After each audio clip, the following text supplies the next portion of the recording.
This is a work of fiction. Any resemblance to real events or persons is purely coincidental. This story is purely fictional and does not promote or encourage any form of violence. There are moments in life where a single choice, one misstep, one glance, seals your fate.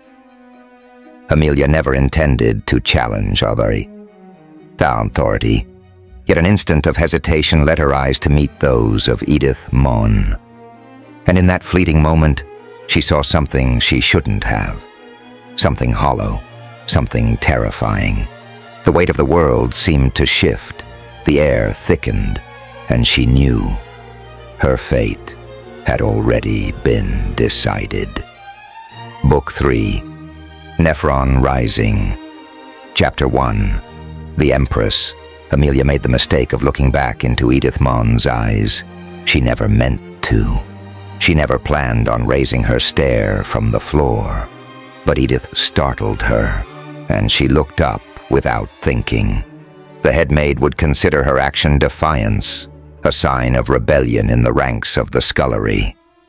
Amelia had never looked into Edith's eyes before, and doing so now, she wondered if a soul lurked behind them. If so, it must be cowering or dead, rotting like a late autumn apple. That would explain her smell. Edith had a sour scent, vaguely rancid, as if something had gone bad. "This'll be another tenant withheld from your pay," the rotund woman said. "You're digging quite a hole, ain't ya?" Edith was big and broad and missing any sign of a neck.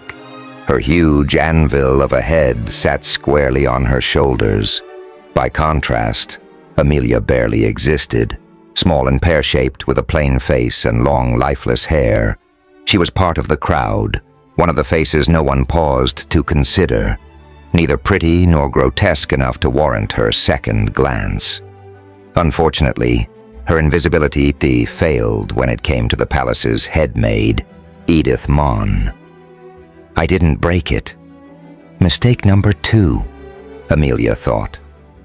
A meaty hand slapped Amelia's face, ringing ears and watering eyes. "Go on," Edith enticed her with a sweet tone, and then whispered, "Lie to me again."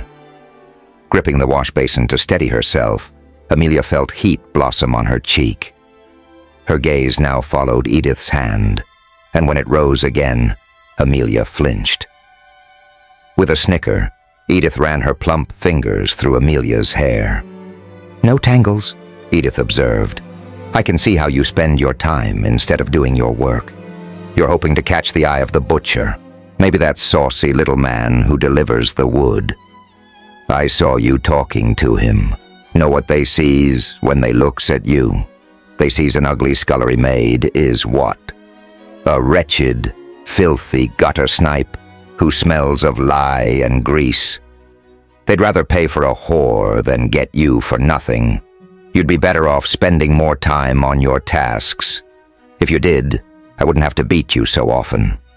Amelia felt Edith winding her hair, twisting and tightening it around her fist. "It's not like I enjoy hurting you," she pulled until Amelia winced. "But you have to learn." Edith continued pulling Amelia's hair, forcing her head back until only the ceiling was visible. "You're slow, stupid, and ugly. That's why you're still in the scullery. I can't make you a laundry maid, much less a parlor or chambermaid. You'd embarrass me. Understand?" Amelia remained quiet. I said, "Do you understand?" "Yes." "Say you're sorry for chipping the plate." "I'm sorry for chipping the plate." "And you're sorry for lying about it?" "Yes." Edith roughly patted Amelia's burning cheek. "That's a good girl. I'll add the cost to your tally. Now as for punishment." She let go of Amelia's hair and tore the scrub brush from her hand, measuring its weight. She usually used a belt. The brush would hurt more. Edith would drag her to the laundry where the big cook couldn't see. The head cook had taken a liking to Amelia, and while Edith had every right to discipline her girls, Ebus would not stand for it in his kitchen. Amelia waited for a fat hand to grab her wrist, but instead Edith stroked her head. "Such long hair," she said at length. "It's your hair that's getting in the way, isn't it? It's making you think too much of yourself. Well, I know just how to fix both problems. You're going to look real pretty when I—" The kitchen fell silent. Cora, who had been incessantly plunging her butter churn, paused in mid-stroke. The cooks stopped chopping, and even Nipper, who was stacking wood near the stoves, froze. Amelia followed their gaze to the stairs. A noblewoman adorned in white velvet and satin glided down the steps and entered the steamy stench of the scullery. Piercing eyes and razor-thin lips stood out against a powdered face. The woman was tall and, unlike Amelia, who had a hunched posture, stood straight and proud. She moved immediately to the small table along the wall where the baker was preparing bread. "Clear this," she ordered with a wave of her hand, speaking to no one in particular. The baker immediately scooped his utensils and dough into his apron and hurried away. "Scrub it clean," the lady insisted. Amelia felt the brush thrust back into her hand, and a push sent her stumbling forward. She didn't look up and went right to work, making large swirls of flour-soaked film. Nipper was beside her in an instant with a bucket, and Vela arrived with a towel. Together they cleared the mess while the woman watched with disdain. "2 chairs," the lady barked, and Nipper ran off to fetch them. Uncertain what to do next, Amelia stood in place watching the lady, holding the dripping brush at her side. When the noblewoman caught her staring, Amelia quickly looked down and a movement caught her eye. A small gray mouse froze beneath the baker's table, trying to conceal itself in the shadows. Taking a chance, it snatched a morsel of bread and disappeared through a small crack. "What a miserable creature," she heard the lady say. Amelia thought she was referring to the mouse until she added, "You're making a filthy puddle on the floor. Go away." Before retreating to her wash basin, Amelia attempted a pathetic curtsy. A flurry of orders erupted from the woman, each announced with perfect diction. Vela, Cora, and even Edith went about setting the table as if for a royal banquet. Vela draped a white tablecloth, and Edith started setting out silverware, only to be shooed away as the woman carefully placed each piece herself. Soon the table was elegantly set for 2, complete with multiple goblets and linen napkins. Amelia could not imagine who could be dining there. No one would set a table for the servants, and why would a noble come to the kitchen to eat? "Here now. What's all this about?" Amelia heard the deep, familiar voice of Ibus thinly. The old sea cook was a large, barrel-chested man with bright blue eyes and a thin beard that wreathed the line of his chin. He had spent the morning meeting with farmers, yet he still wore his ever-present apron. The grease-stained wrap was his uniform, his mark of office. He barged into the kitchen like a bear returning to his cave to find mischief afoot. When he spotted the lady, he stopped. "I am Lady Constance," the noblewoman informed him. "In a moment, I will be bringing Empress Modena here. If you are the cook, then prepare food." The lady paused a moment to study the table critically. She adjusted the positions of a few items, then turned and left. "Leif, get a knife on that roasted lamb," Ibus shouted. "Cora, fetch cheese. Vela, get bread. Nippa, straighten that wood pile." "The Empress?" Cora exclaimed as she raced for the pantry. "What's she doing coming here?" Leif asked. There was anger in his voice, as if an unwelcome, no-account relative was dropping by, and he was the inconvenienced lord of the manor. Amelia had heard of the Empress, but had never seen her, not even from a distance. Few had. She'd been coronated in a private ceremony over half a year earlier on winter tide, and her arrival in Equester had changed everything. King Ethelred no longer wore his crown and was addressed as Regent instead of Your Majesty. He still ruled over the castle, only now it was referred to as the Imperial Palace. The other one, Regent Saldr, had made all the changes. Originally from Melangar, the former bishop had taken up residence and set builders working day and night on the great hall and throne room. Saldr had also declared new rules that all the servants had to follow. The palace staff could no longer leave the grounds unless escorted by one of the new guards, and all outgoing letters were read and needed to be approved. The latter edict was hardly an issue, as few servants could write. The restriction on going outside the palace, however, was a hardship to almost everyone. Many with families in the city or surrounding farms chose to resign because they could no longer return home each night. Those remaining at the castle never heard from them again. Regent Saldr had successfully isolated the palace from the outside world. But inside rumors and gossip ran wild. Speculations flourished in out-of-the-way corridors that giving notice was as unhealthy as attempting to sneak away. The fact that no one ever saw the Empress ignited its own set of speculations. Everyone knew she was the heir of the original legendary Emperor Novron, and therefore a child of the god Maribor. This had been proven when she had been the only one capable of slaying the beast that had slaughtered dozens of the land's greatest knights. That she had previously been a farm girl from a small village confirmed that in the eyes of Maribor, all were equal. Rumors concluded that she had ascended to the state of a spiritual being, and only the regents and her personal secretary ever stood in her divine presence. That must be who the noblewoman is, Amelia thought. The lady with the sour face and perfect speech was the imperial secretary to the Empress. They soon had an array of the best food they could muster in a short time, laid out on the table. Nob the baker and Leif the butcher disputed the placement of dishes, each wanting his way in the center. Cora, Ebus said, "Put your pretty cake of cheese in the middle." This brought a smile and blush to the dairymaid's face, and scowls from Leif and Nob. Being a scullion, Amelia had no more part to play and returned to her dishes. Edith was chatting excitedly in the corner near the stack of oak kegs with the tapster and the cup-bearer, and all the servants were straightening their outfits and running fingers through their hair.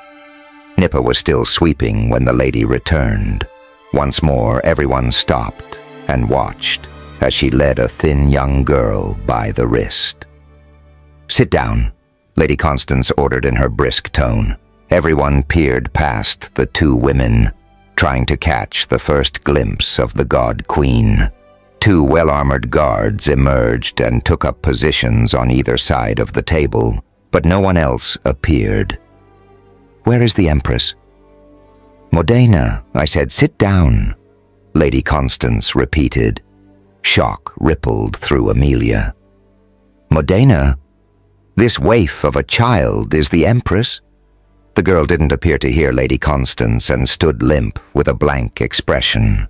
She looked to be a teenager, delicate and deathly thin. Once she might have been pretty, but what remained was an appalling sight. The girl's face was white as bone, her skin thin and stretched, revealing the detailed outline of her skull beneath. Her ragged blonde hair fell across her face. She wore only a thin white smock, which added to the girl's ghostly appearance. Lady Constance sighed and forced the girl into one of the chairs at the baker's table. Like a doll, the girl allowed herself to be moved. She said nothing, and her eyes stared blankly. "Place the napkin in your lap this way." Lady Constance carefully opened and laid the linen with deliberate movements. She waited, glaring at the Empress who sat oblivious. As Empress, you will never serve yourself, Lady Constance went on. You will wait as your servants fill your plate. She was looking around with irritation when her eyes found Amelia. You, come here, she ordered. Serve Her Eminence, D. Amelia dropped the brush in the wash basin and, wiping her hands on her smock, rushed forward. She lacked experience with serving, but said nothing. Instead, she focused on recalling the times she had watched Leif cutting meat. Taking up the tongs and a knife, she tried her best to imitate him. Leif always made it look effortless, but Amelia's fingers betrayed her, and she fumbled miserably, managing to place only a few shredded bits of lamb on the girl's plate. Bread. Lady Constance snapped the words like a whip, and Amelia sliced into the long, twisted loaf, nearly cutting herself in the process. Now, eat. For a brief moment, Amelia thought this was another order for her and reached out in response. She caught herself and stood motionless, uncertain if she was free to return to her dishes. Eat, I said. The Imperial Secretary glared at the girl, who continued to stare blankly at the far wall. Eat, damn you! Lady Constance bellowed, and everyone in the kitchen, including Edith Mon and Ibus Thinley, jumped. She pounded the baker's table with her fist, knocking over the stemware and bouncing the knives against the plates. Eat, Lady Constance repeated, and slapped the girl across the face. Her skin-wrapped skull rocked with the blow and came to rest on its own. The girl didn't wince. She merely continued her stare, this time at a new wall. In a fit of rage, the Imperial Secretary rose, knocking over her chair. She took one of the pieces of meat and tried to force it into the girl's mouth. What's going on? Lady Constance froze at the sound of the voice. An old white-haired man descended the steps into the scullery. His elegant purple robe and black cape looked out of place in the hot, messy kitchen. Amelia recognized Regent Soldor immediately. What in the world? Soldor began as he approached the table.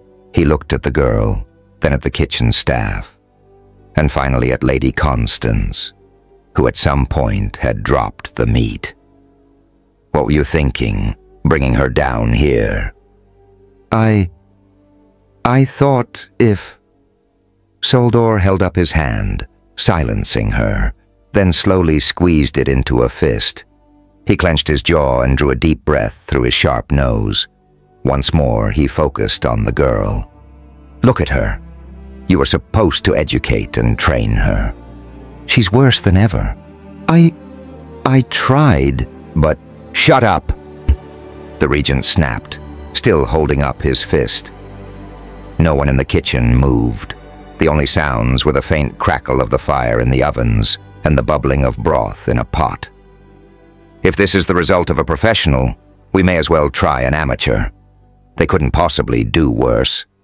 The Regent pointed at Amelia. You. Congratulations. You are now the Imperial Secretary to the Empress. Turning his attention back to Lady Constance, he said, And as for you, your services are no longer required. Guards, remove her. Amelia saw Lady Constance falter. Her perfect posture evaporated, and she cowered and stepped backward, nearly falling over the upended chair. No, please no, she cried as a palace guard gripped her arm and pulled her toward the back door. Another guard took her other arm. She grew frantic, pleading and struggling as they dragged her out. Amelia stood frozen in place, holding the meat tongs and carving knife, trying to remember how to breathe. Once the pleas of Lady Constance faded, Regent Soldor turned to her, his face flushed red, his teeth revealed behind taut lips. Don't fail me, he told her and returned up the stairs, his cape whirling behind him. Amelia looked back at the girl who continued to stare at the wall. The mystery of why no one saw the Empress was solved when a soldier escorted the girls to Madina's room. Emilia expected to travel to the Eastern Keep, home of the Regent's offices and the royal residence. To her surprise, the guard remained on the server's side and headed for a curved stair across from the laundry. Chambermaids used the stairwell to service rooms on the upper floors.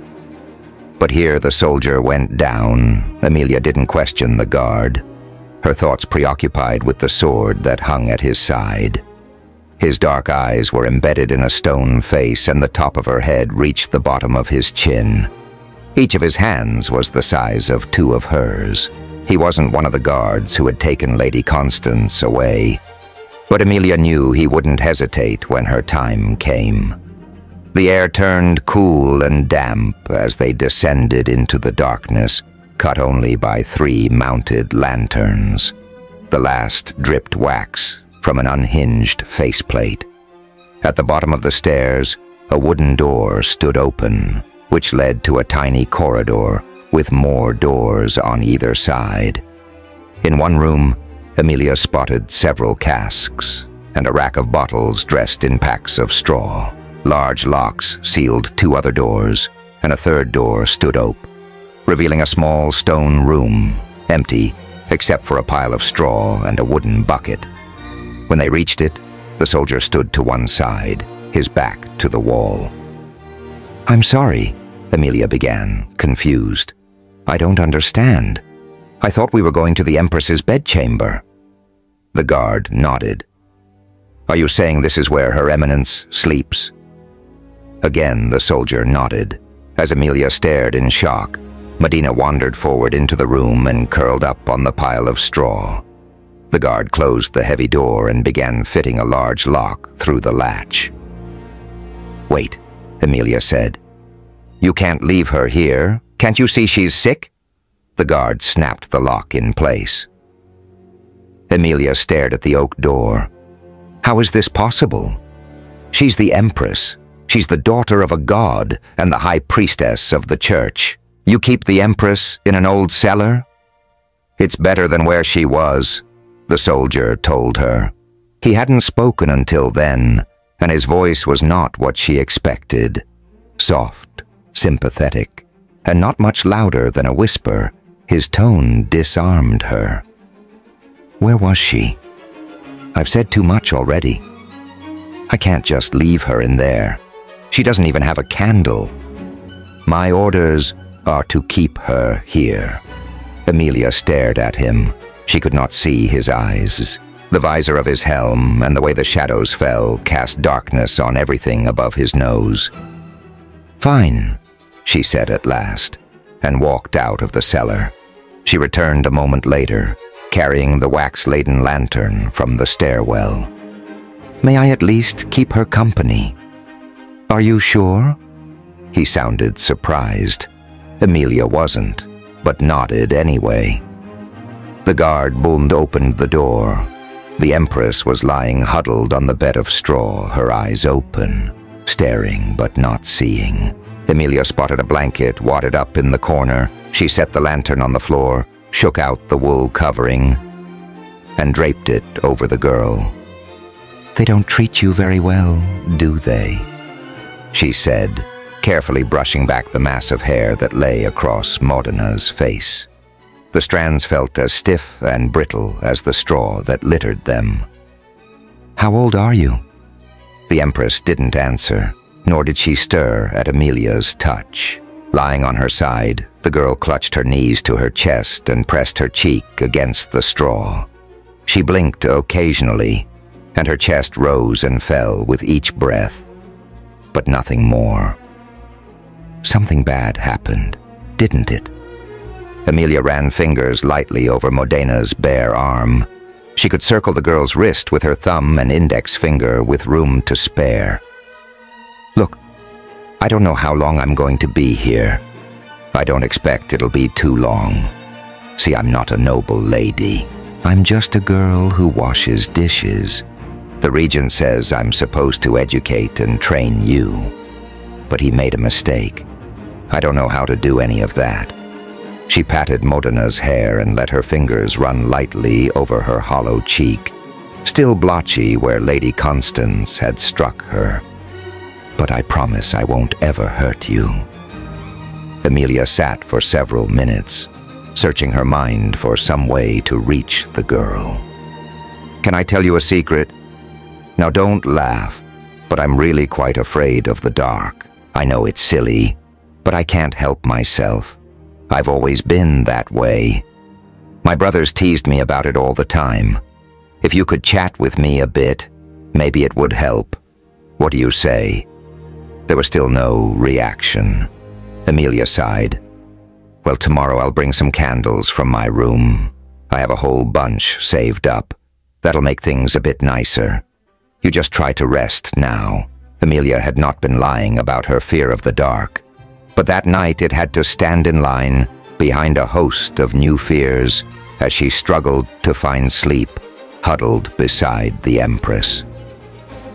The soldiers did not come for Emilia that night, and she woke when breakfast was brought in, or rather was skipped across the floor on a wooden plate that spun to a stop in the middle of the room.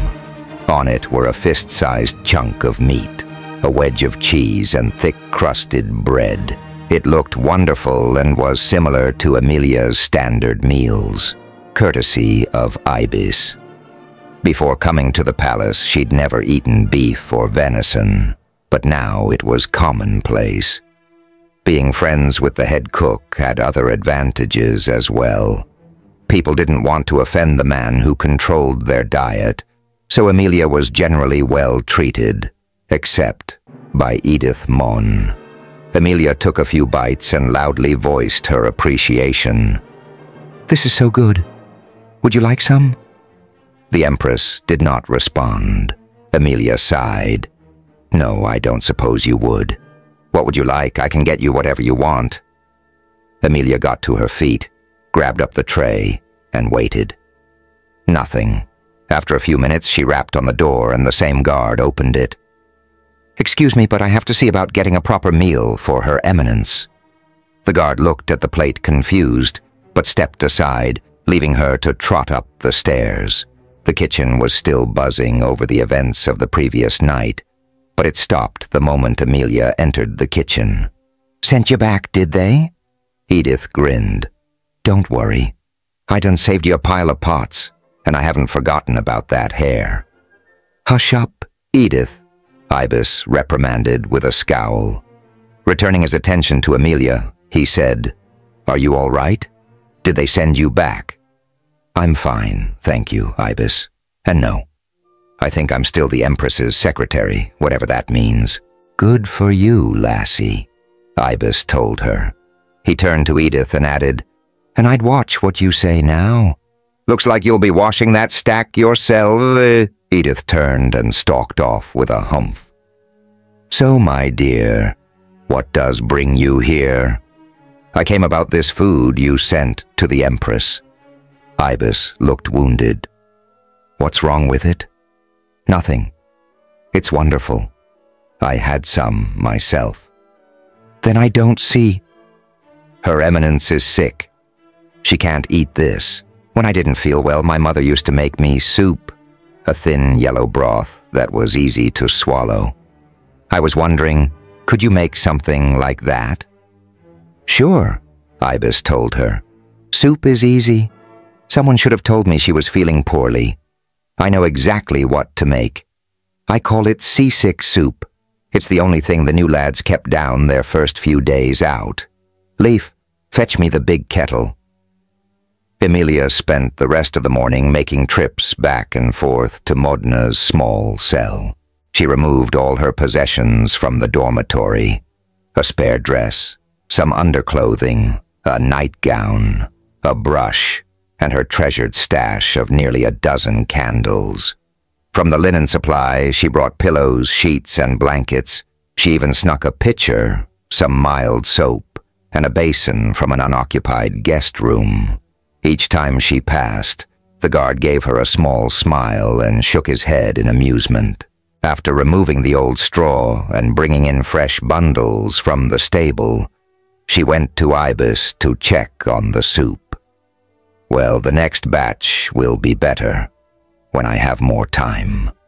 But this should put some wind in her sails, he said. Emilia returned to the cell and, setting down the steaming pot of soup, helped the Empress to sit up. She took the first sip to check the temperature, then lifted the spoon to Modena's lips. Most of the broth dribbled down her chin and dripped onto the front of her smock. Okay, that was my fault. Next time I'll remember to bring one of those napkins that lady was all excited about.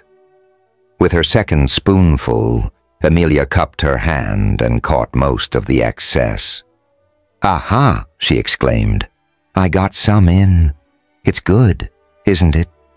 She tipped another spoonful and this time saw Modena swallow. When the bowl was empty, Emilia guessed most of the soup was on the floor or soaked into Modena's clothes, but she was certain at least some got in. There now, that must be a little better, don't you think? But I see I've made a terrible mess of you. How about we clean you up a bit, hey? Emilia washed Modena and changed her into her own spare smock. The two girls were similar in height. However, Modena swam in the dress until Emilia fashioned a belt from a bit of twine. Emilia continued to chatter while she made two makeshift beds with the straw and purloined blankets, pillows and sheets. I would have liked to bring us some mattresses, but they were heavy. Besides, I didn't want to risk too much attention. People were already giving me strange looks. I think these will do nicely, don't you? Modena continued her blank stare. When everything was in order, Emilia sat Modena on her newly sheeted bed in the glow of a handful of cheery candles and began gently brushing her hair. "So how does one get to be Empress, anyway?" she asked. "They say you slew a monster that killed hundreds of knights. You know, you really don't look like the monster-slaying type. No offense." Emilia paused and tilted her head. Still not interested in talking. That's okay. You want to keep your past a secret. I understand. After all, we've only just met. So let's see. What can I tell you about myself?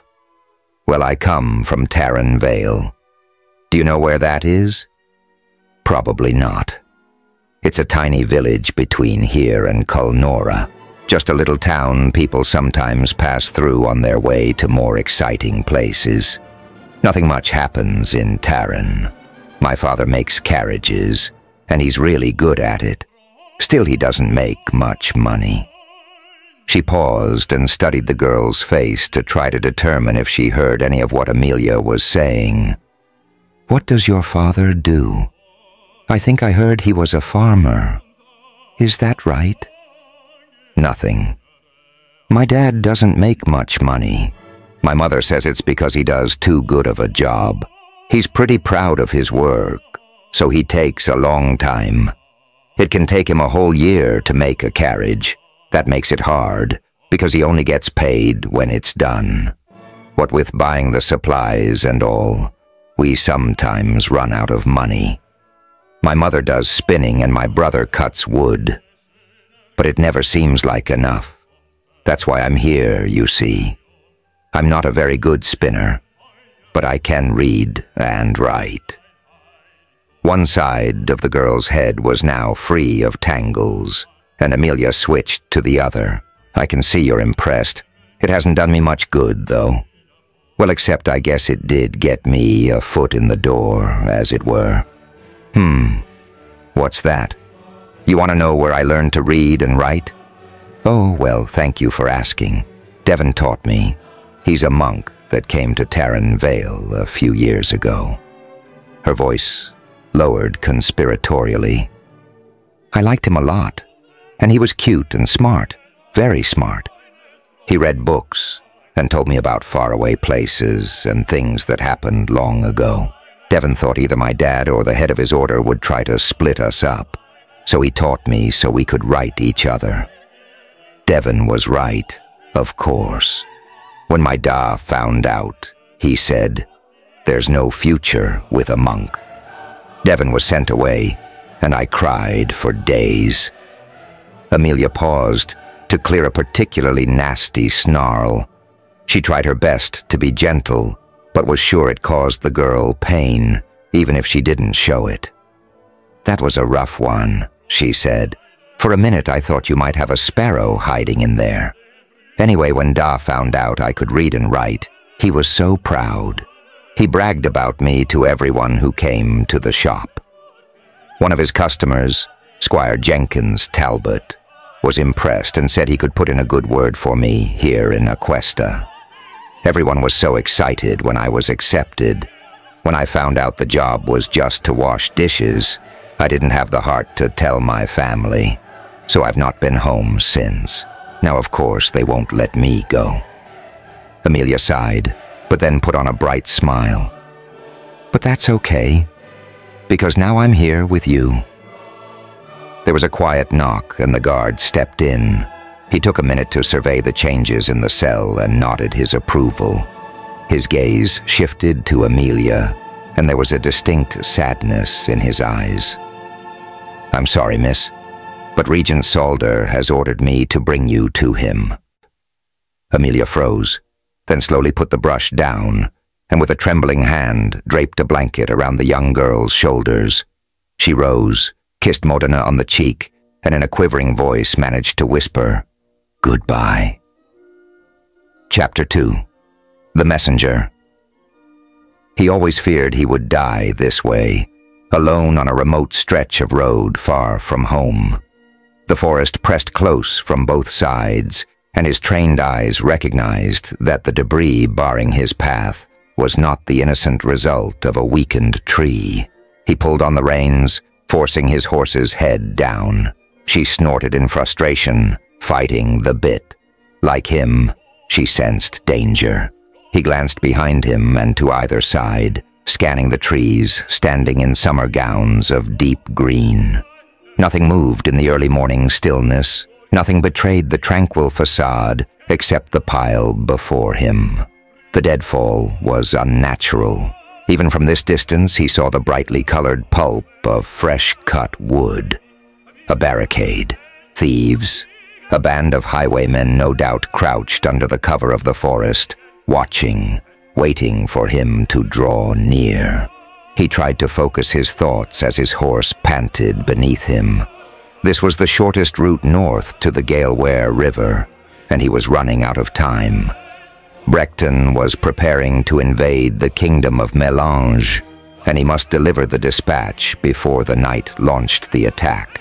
Before he had embarked, his commander, as well as the regents, had personally expressed the importance of this mission. They were counting on him. She was counting on him. Like thousands of others, he had stood in the freezing square on Coronation Day just to catch a glimpse of Empress Modena. To the crowd's immense disappointment, she never appeared. An announcement came after many hours explaining she was occupied with the affairs of the new empire. Recently ascended from the peasant class, the new ruler obviously had no time for frivolity. He removed his cloak and tied it behind the saddle, revealing the gold crown on his tabard. They might let him pass. Surely they knew the Imperial army was nearby and Sir Brecton wouldn't stand for the waylaying of an Imperial messenger. Highwaymen might not fear that fool Earl Ballantyne, but even desperate men would think twice before offending Ballantyne's knight. Other commanders might ignore a bloodied or murdered dispatch rider, but Sir Brecton would take it as a personal assault on his honor, and insulting Brecton's honor was tantamount to suicide. He refused to fail. Brushing the hair from his eyes, he took a fresh grip on the reins and advanced cautiously. As he neared the barricade, he saw movement. Leaves quivered. A twig snapped. He pivoted his mount and prepared to bolt. He was a good rider, fast and agile. His horse was a well-bred 3-year-old, and once she was spurred, no one would catch them. He tensed in the saddle and leaned forward, preparing for the lurch. But the sight of Imperial uniforms stopped him. A pair of soldiers trudged to the road from the trees and grudgingly peered at him with a dull expression common to foot soldiers. They were dressed in red tabards, emblazoned with the crest of Sir Brechton's command. As they approached, the larger one chewed a stalk of rye, while the smaller man licked his fingers and wiped them on his uniform. "You had me worried," the rider said with a mix of relief and irritation. "I thought you were highwaymen." The smaller one smiled. He took little care with his uniform. 2 shoulder straps were unfastened, causing the leather tongues to stand up like tiny wings on his shoulders. "Did you hear that, Will? He thought we was thieves." "Not a bad idea, eh? We should cut us some purses, charge a toll, as it were. At least we'd make a bit of coin standing out here all day. Course Brechton would skin us alive if'n he heard." The taller soldier, most likely a half-wit mute, nodded in silent agreement. At least he wore his uniform smartly. It fit him better, and he took the time to fasten everything properly. Both uniforms were rumpled and stained from sleeping outdoors, but such was the life of an infantryman, one of the many reasons he preferred being a courier. "Clear this mess. I have an urgent dispatch. I need to get through to the Imperial Army Command at once." "Here now. We have orders too, you know. We're not to let anyone pass," the smaller said. "I'm an Imperial courier, you fool." "Oh," the sentry responded, with all the acumen of a wooden post. He glanced briefly at his partner, who maintained his dim expression. "Well, that's a different set of apples now, ain't it?" He petted the horse's neck. "That would explain the lather you've put on this here girl, eh? She looks like she could use a drink. We got a bucket, and there's a little stream just over. I've no time for that. Just get that pile out of the road and be quick about it." "Certainly, certainly. You don't have to be so rough. Just tell us the watchword, and Will and me, we'll haul it out of your way right fast," he said as he dug for something caught between his teeth. "Watchword?" The soldier nodded. He pulled his finger out and sniffed at something with a sour look before giving it a flick. "You know, the password. We can't be letting no spies through here. There's a war on, after all. I've never heard of such a thing. I wasn't informed of any password." "No?" The smaller soldier raised an eyebrow as he took hold of the horse's bridle. "I spoke to the regents themselves, and The larger of the two pulled him from his horse. He landed on his back, hitting the ground hard and banging his head. A jolt of pain momentarily blinded him. When he opened his eyes, he found the soldier straddling him with a blade to his throat. "Who do you work for?" the large sentry growled.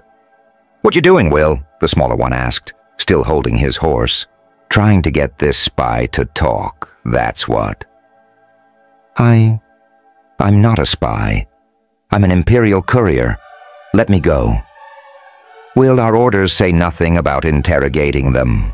If'n they don't know the watchword, we cuts they's throat and tosses them in the river.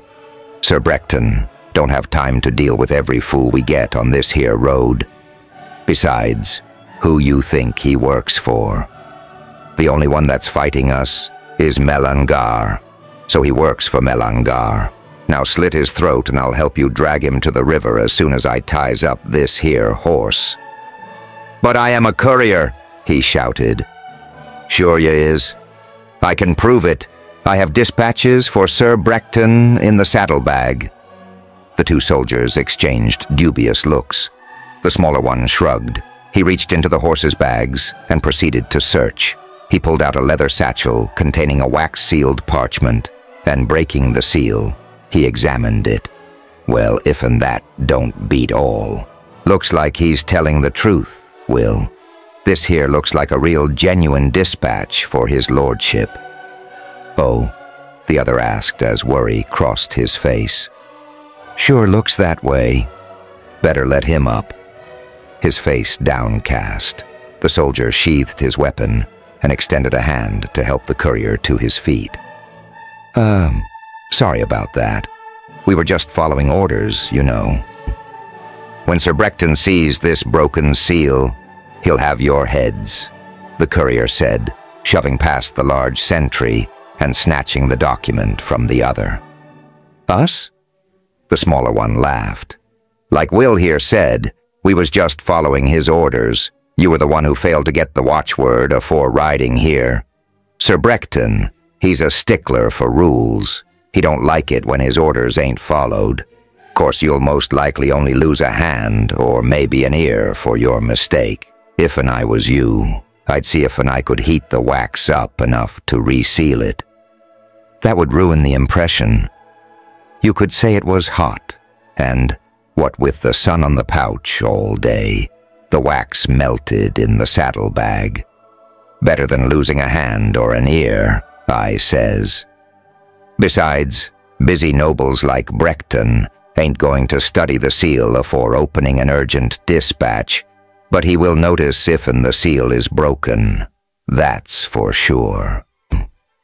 The courier looked at the document flapping in the breeze and felt his stomach churn.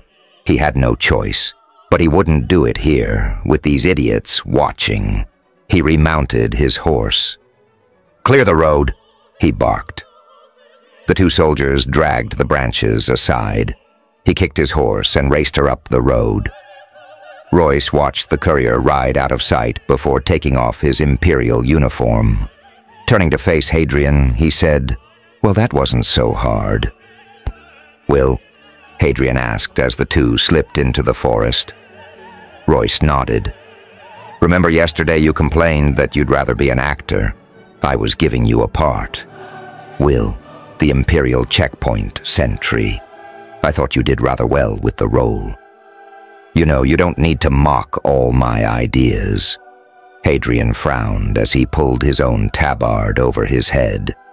"Besides, I think we should consider it. We could travel from town to town, performing in dramatic plays, even a few comedies." Hadrian gave his smaller partner an appraising look.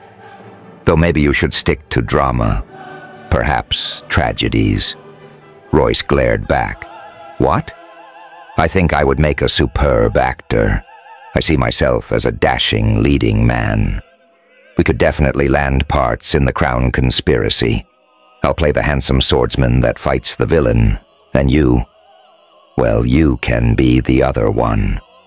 They dodged branches while pulling off their coifs and gloves, rolling them into their tabards. Walking downhill, they reached one of the many small rivers that fed the great Gale War. Here they found the horses still tied and enjoying the river grass. The animals lazily swished their tails, keeping the flies at bay. "You worry me sometimes, Hadrian. You really do." "Why not actors? It's safe. Might even be fun." "It would be neither safe nor fun. Besides, actors have to travel, and I'm content with the way things are. I get to stay near Gwen." Royce added, "See, that's another reason. Why not find another line of work? Honestly, if I had what you do, I would never take another job." Royce removed a pair of boots from a saddlebag. "We do it because it's what we're good at. And with the war, Ulrich is willing to pay top fees for information." Hadrian released a sarcastic snort. "Sure, top fees for us, but what about the other costs?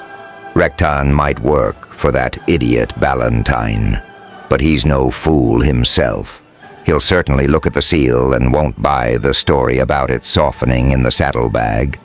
"I know," Royce began as he sat on a log, exchanging the Imperial boots for his own. But after telling one lie, his second tale about sentries breaking the seal will sound even more outlandish, so they won't believe anything he says. Hadrian paused in his own efforts to switch boots and scowled at his partner. "You realize they'll probably execute him for treason? Royce nodded. "Which will neatly eliminate the only witness." "You see, that's exactly what I'm talking about." Hadrian sighed and shook his head. Royce could see the familiar melancholy wash over his partner. It appeared too often lately. He couldn't fathom his friend's moodiness. These strange bouts of depression usually followed successes and frequently led to a night of heavy drinking. He wondered if Hadrian even cared about the money anymore. He took only what was needed for drinks and food and stored the rest. Royce could have understood his friend's reaction if they'd been making a living by picking pockets or robbing homes, but they worked for the king now. Their jobs were almost too clean for Royce's taste. Hadrian had no real concept of filth. Unlike Royce, he hadn't grown up in the muddy streets of Ratibor. Royce decided to try to reason with Hadrian. "Would you rather they find out and send a detachment to hunt us down?" "No, I just hate being the cause of an innocent man's death." "No one is innocent, my friend, and you aren't the cause. You're more like—" He searched for words. "The grease beneath the skids." "Thanks, I feel so much better." Royce folded the uniform and placed it along with the boots neatly into his saddlebag. Hadrian still struggled to rid himself of his black boots, which were too small. With a mighty tug, he jerked the last one off and threw it down in frustration. He gathered it up and wrestled his uniform to the satchel, cramming everything as deep as possible. He strapped the flap down and buckled it as tight as he could. He glared at the pack and sighed once more. "You know, if you organized your pack a little better, it wouldn't be so hard to fit all your gear," Royce said. Hadrian looked at him with a puzzled expression. "What? Oh no. It's not the gear." "Then what is it?" Royce pulled on his black cloak and adjusted the collar. Hadrian stroked his horse's neck. "I don't know," he replied mournfully. "It's just that I thought by now I'd have done something more with my life. I mean, are you crazy? Most men work themselves to death on a small bit of land that isn't even theirs. You're free to do as you choose and go wherever you want." "I know. But when I was young, I used to think I was, well, special. I imagined that I would triumph in some great purpose, win the girl and save the kingdom. But I suppose every boy feels that way." "I didn't." Hadrian scowled at him. "I just had this idea of who I would become, and being a worthless spy wasn't part of that plan." "We're hardly worthless," Royce said, correcting him. "We've been making a good profit, especially lately." "That's not the point. I was successful as a mercenary too. It's not about money. It's the fact that I survive like a leech."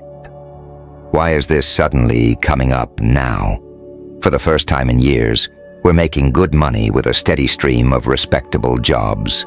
We're in the employ of a king for Maribor's sake. We can actually sleep in the same bed 2 nights in a row and not worry about being arrested. Just last week, I passed the captain of the city watch, and he gave me a nod. It's not the amount of work. It's the kind of work.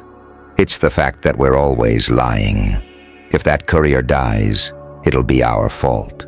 Besides, it's not sudden. I've felt this way for years. Why do you think I'm always suggesting we do something else?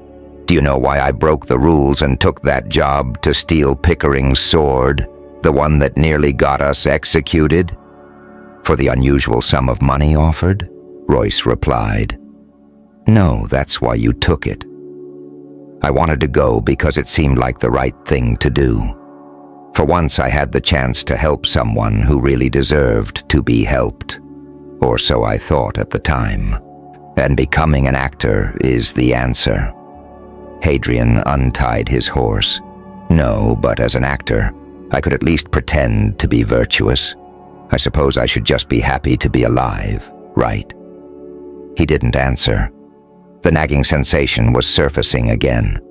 Royce hated keeping secrets from Hadrian, and it weighed heavily on his conscience, which was amazing because he had never known he had one. Royce defined right and wrong by the moment.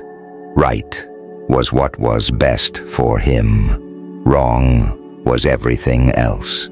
He stole, lied, and even killed when necessary. This was his craft, and he was good at it.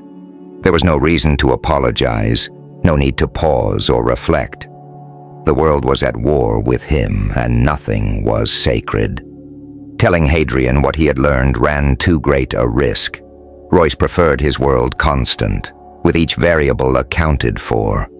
Lines on the map were shifting daily, and power slipped from one set of hands to another. Time flowed too fast, and events were too unexpected. He felt like he was crossing a frozen lake in late spring. He tried to pick a safe path, but the surface cracked beneath his feet.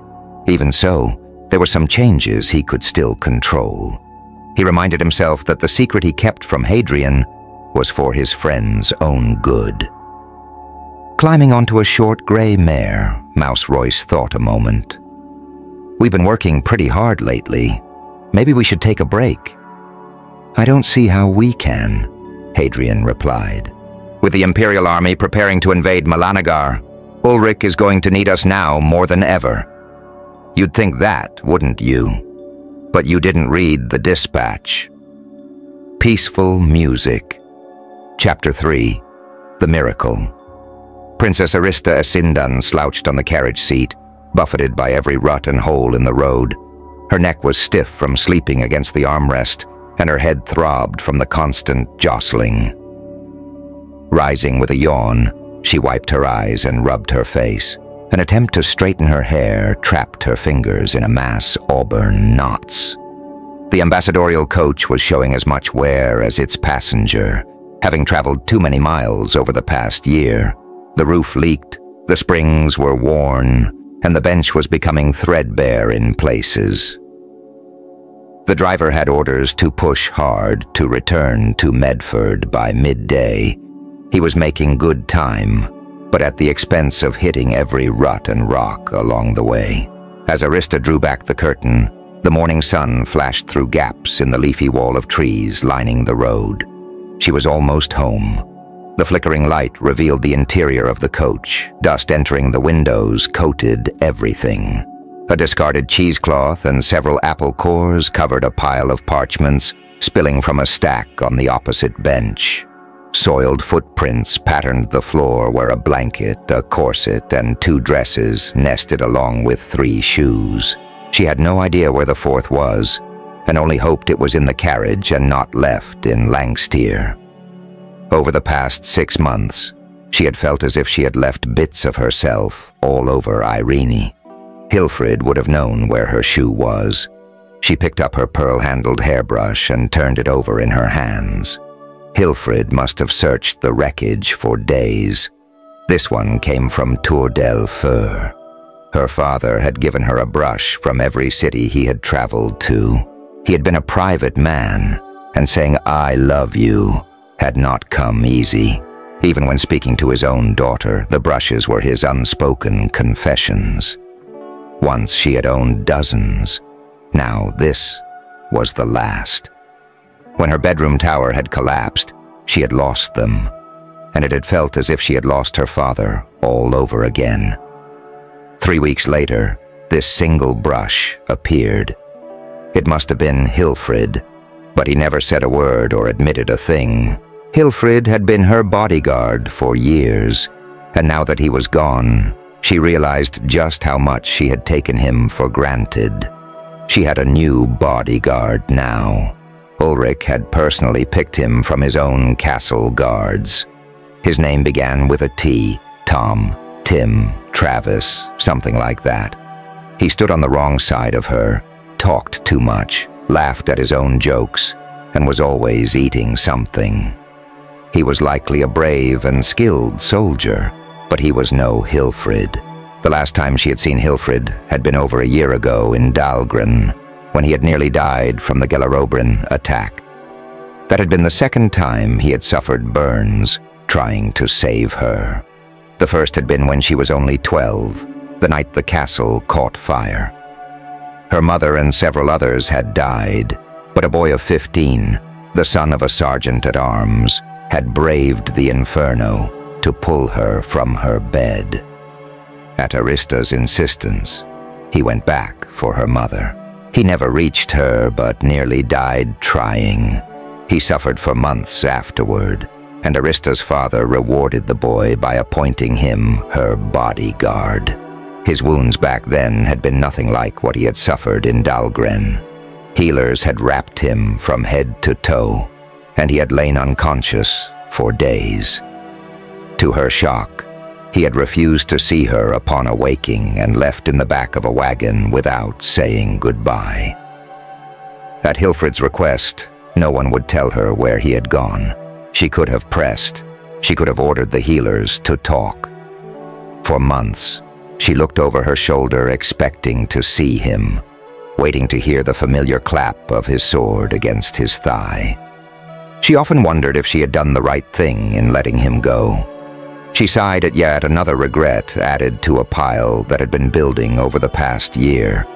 Taking stock of the mess around her increased her melancholy. This was what came from refusing to have a handmaid along. But she couldn't imagine being cooped up in the carriage with anyone for so long. She picked up her dresses and laid them across the far seat. When she spied a document crushed into a ball and hanging in the folds of the far window curtain, her stomach churned with guilt. With a frown, she plucked the crumpled parchment and smoothed it out by pressing it in her lap. It contained a list of kingdoms and provinces with a line slashed through each, and the notation IMP scrawled beside them. That the Earl of Chadwick and King Ethelred were the first in line to kiss the Empress's ring was no surprise. But she shook her head in disbelief at the long list. The shift in power had occurred virtually overnight. One day, nothing, the next, bang. There was a new empire, and the Avran kingdoms of Warwick, Ghent, Alburn, Meranon, Gallianon, and Renit had all joined. They pressured the small holdouts, like Gloucester, then invaded and swallowed them. She ran her finger over the line indicating Dunmore. His Highness King Rosward had graciously decided it was in his kingdom's best interest to accept the imperial offer of extended land holdings in return for becoming part of the new empire. Arista would not be surprised if Rosward had been promised Melangar as part of his payment. Of all the kingdoms of Avran, only Melangar refused to join. It all happened so fast. A year ago, the new empire was merely an idea. She had spent months as ambassador trying to strike alliances. Without support, without allies, Melangar could not hope to stand against the growing colossus. How long do we have before the empire marches north? Before. The carriage came to a sudden halt, throwing her forward, jerking the curtains and creaking the tired springs. She looked out the window, puzzled. They were still on the old Stuart's road.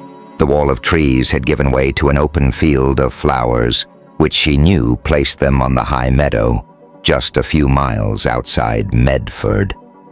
"What's going on?" she called out. No response. "We're in the LAN," is Tim, or Ted, or whatever the blazes his name is. She pulled the latch and, hiking up her skirt, pushed at the door.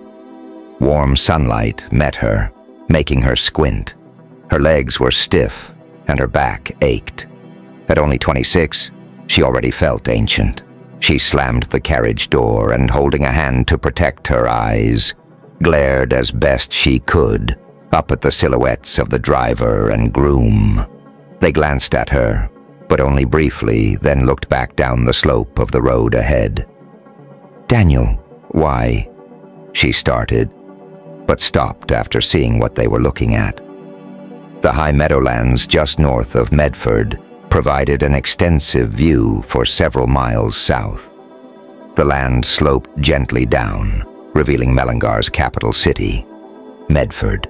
She saw the spires of Essendon Castle and Mare's Cathedral, and farther out, the Gale War River, marking the southern border of the kingdom. In the days when her mother and father had been alive, the royal family had come here in the summer to have picnics and enjoy the cool breeze and the view. Only that day, the sight was quite different. On the far bank, in the clear morning light, Arista saw rows and rows of canvas tents, hundreds of them, each flying the red and white flags of the Nephron Imperial Empire. "There's an army, Highness." Daniel found his voice. "An army is a stone's throw from Medford." "Get me home, Daniel.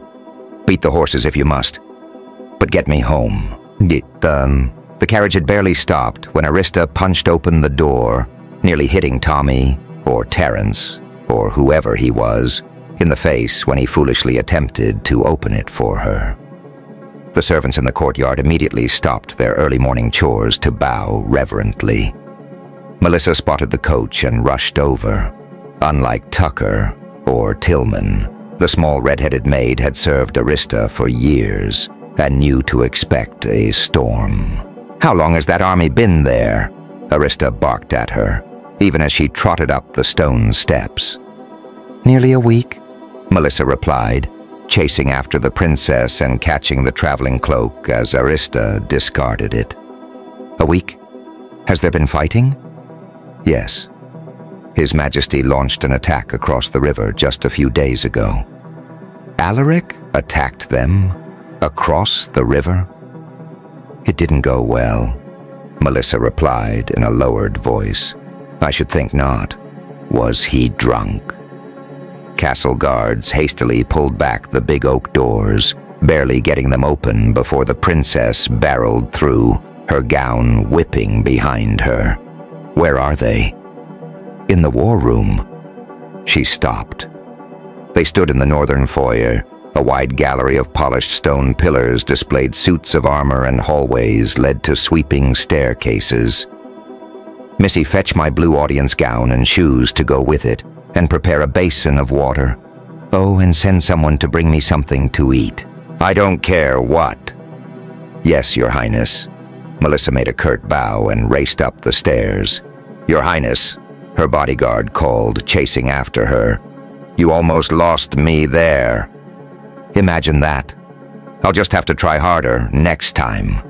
Arista watched as her brother, King Alaric, stood up from the great table. Normally this would require everyone else to rise as well, but Alaric had suspended that tradition inside the council chamber, as he had a habit of rising frequently and pacing during meetings.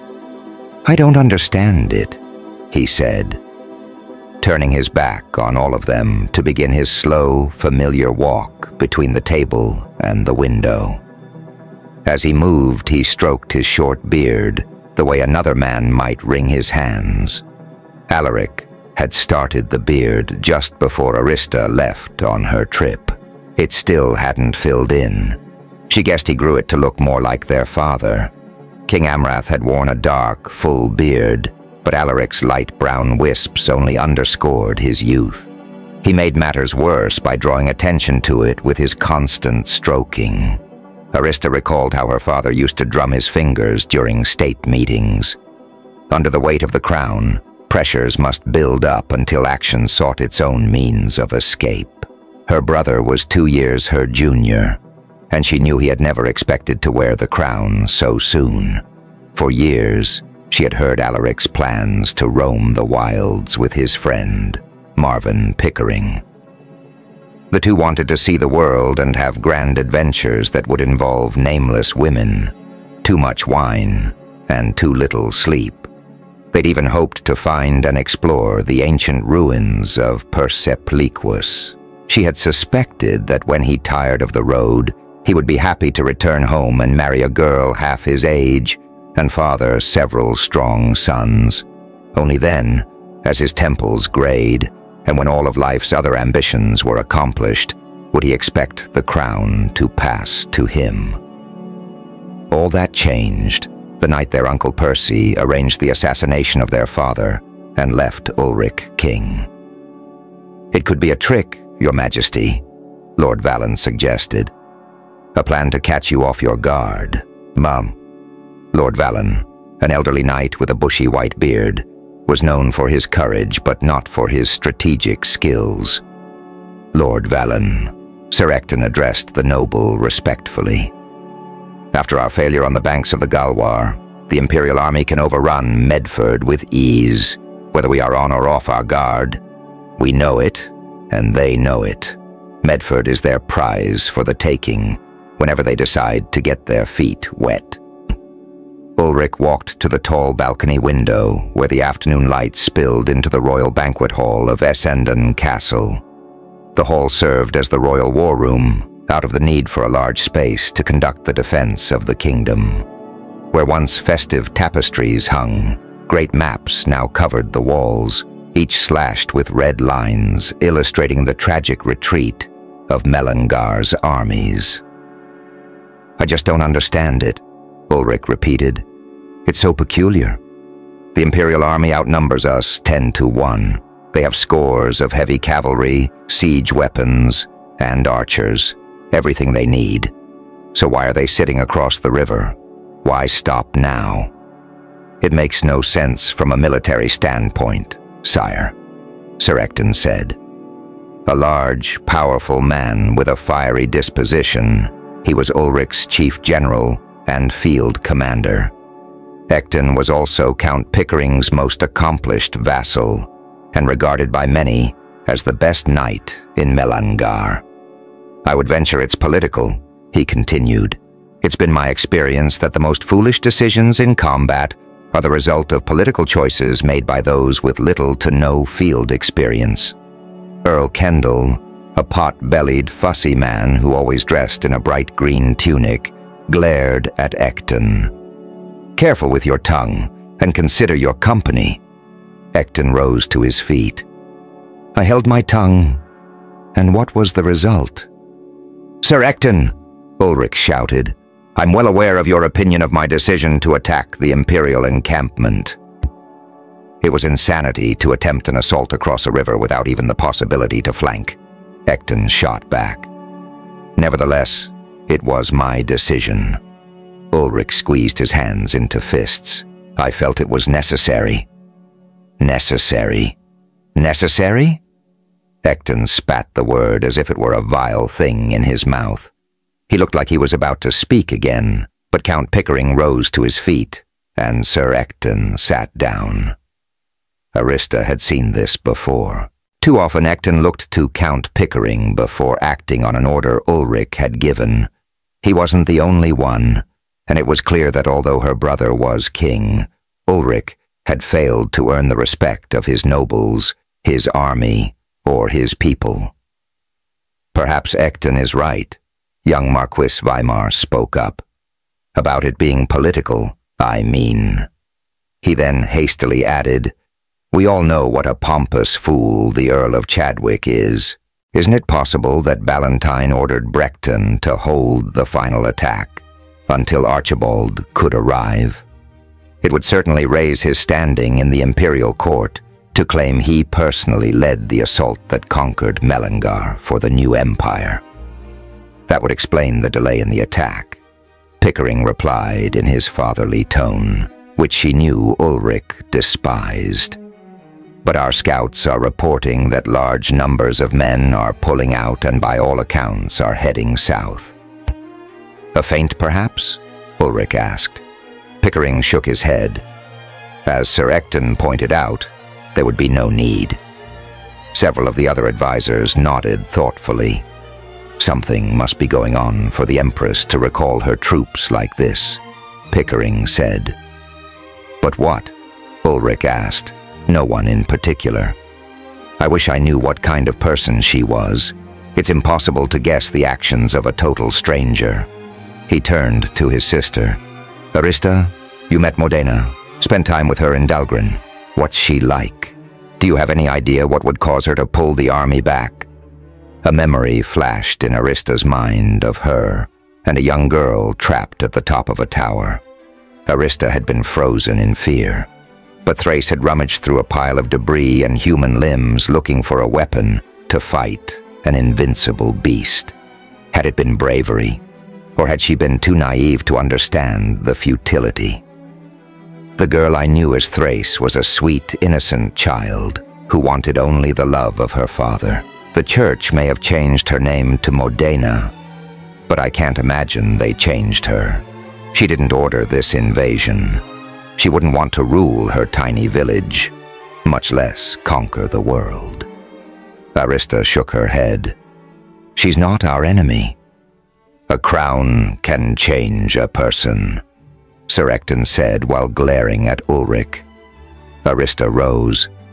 It's more likely that we're dealing with the Church and the Council of Conservative Imperialists. I highly doubt a child from rural Dunmore could influence the archaic attitudes and inflexible opinions of so many stubborn minds who would strive to resist rather than work with the new ruler, she said while glaring at Ecton. Over the knight's shoulder, she noticed Ulrich cringe. The door to the hall opened and Julian, the elderly Lord Chamberlain, entered. With a sweeping bow, he tapped his staff of office twice on the tiled floor. The Royal Protector, Royce Melbourne, Your Majesty. Show him in immediately. Don't get your hopes too high, Pickering said to his king. They're spies, not miracle workers. I pay them enough for miracles. I don't think it unreasonable to get what I pay for. Ulrich employed numerous informants and scouts, but none were as effective as the Rogera. Arista had originally hired Royce and Hadrian to kidnap her brother, the night her father had been assassinated. Since then, their services had proved invaluable. Royce entered the banquet hall alone, the small man with dark hair and dark eyes, always dressed in layers of black. He wore a knee-length tunic and a long, flowing cloak, and, as always, carried no visible weapons. Carrying a blade in the presence of the king was unlawful, but given he and Hadrian had twice saved Ulrich's life, Arista surmised the royal guards did not thoroughly search him. She was certain Royce carried his white-bladed dagger and regarded the law as merely a suggestion. Royce bowed before the assembly. Well, her brother asked a bit too loudly, too desperately. Did you discover anything? Yes, Your Majesty, Royce replied, but his face remained so neutral that nothing more could be determined for good or ill. Well, out with it. What did you find? Are they really leaving? Sir Brecton has been ordered to withdraw all but a small containment force and march south immediately with the bulk of his army. So it really is true, Marquess Weimar said. But why? Yes, why, Ulrich added. Because Renyad has been invaded by the nationalists out of Delgos. A look of surprise circulated the room. Dagon Gaunt's rabble is invading Renyad? Earl Kendall said in bewilderment. And doing quite well from the dispatch I read, Royce informed them. Gaunt has led them up the coast, taking every village and town. He's managed to sack Kilnar and Virnes. He sacked Virnes? Ecton asked, shocked. That's a good-sized city, Weimar mentioned. It's also only a few miles from Ratibori, Pickering observed. From there it's what? Maybe a hard day's march to the imperial capital itself. No wonder the Empire is recalling Brecton. Ulrich looked at the Count. What were you saying about miracles?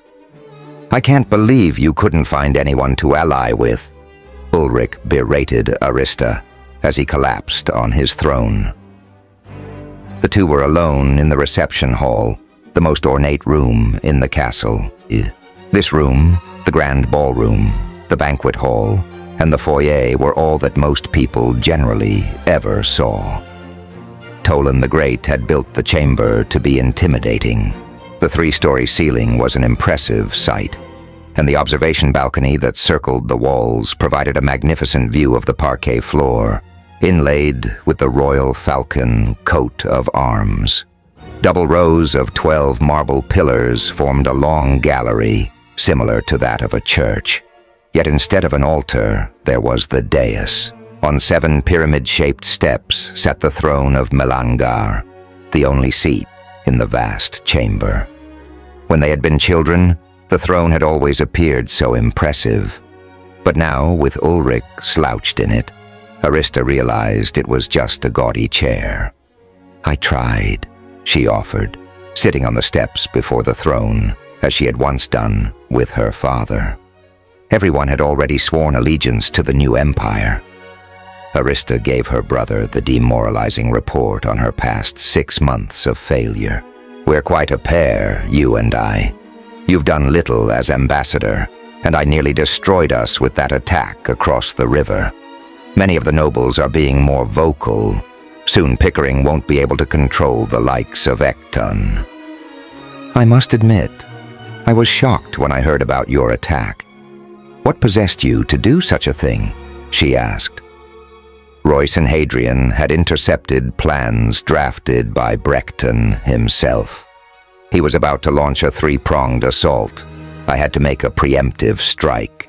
I was hoping to catch the Imperialists by surprise. Well, it looks like it worked out after all. It delayed their attack just long enough. "True. But what good will that do if we can't find more help? What about Trent?" "Well, they haven't said no, and they haven't said yes either. The Church's influence has never been strong that far north, but they also don't have any ties to us.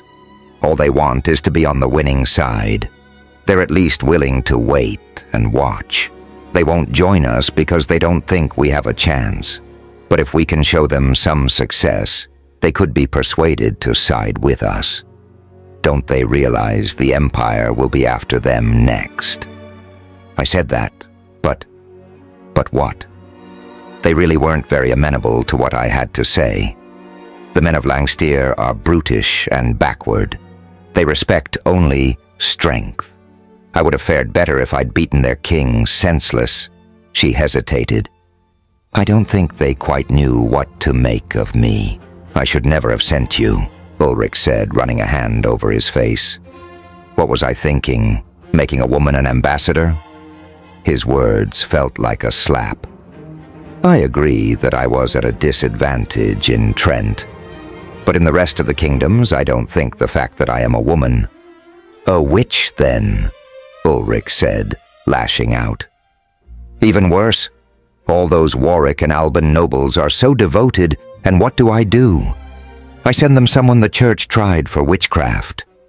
"I am not a witch," she snapped. I wasn't convicted of anything, and everyone with a brain between their ears knows that trial was a fabrication of Braga and Saldor to get their hands on our throne. The truth doesn't matter. Everyone believes what the Church tells them. They said you're a witch, so that makes it so. Look at Modena. The Patriarch proclaims that she's the heir of Novron, so everyone believes. I should have never made an enemy of the Church, but between Saldor's betrayal and the Sentinel killing Fanon, I just couldn't bring myself to bend my knee. When I evicted the priests and forbade Deacon Thomas from preaching about what happened at Dahlgren, the people revolted. They set shops in Gentry Square on fire. I could see the flames from my window, for Mirabor's sake. The whole city would have burned. They were calling for my head. People right in front of the castle burning stuffed images of me and shouting, "Death to the godless king." Can you imagine that? Just a few years ago, they were calling me a hero. People toasted to my health in every tavern. But now, well, it's amazing how fast they can turn on you. I had to use the army to restore order. Ulrich reached up and pulled off his crown, turning the golden circlet over in his hands. "I was in Alban at the court of King Armand when I heard about that," Arista said, shaking her head.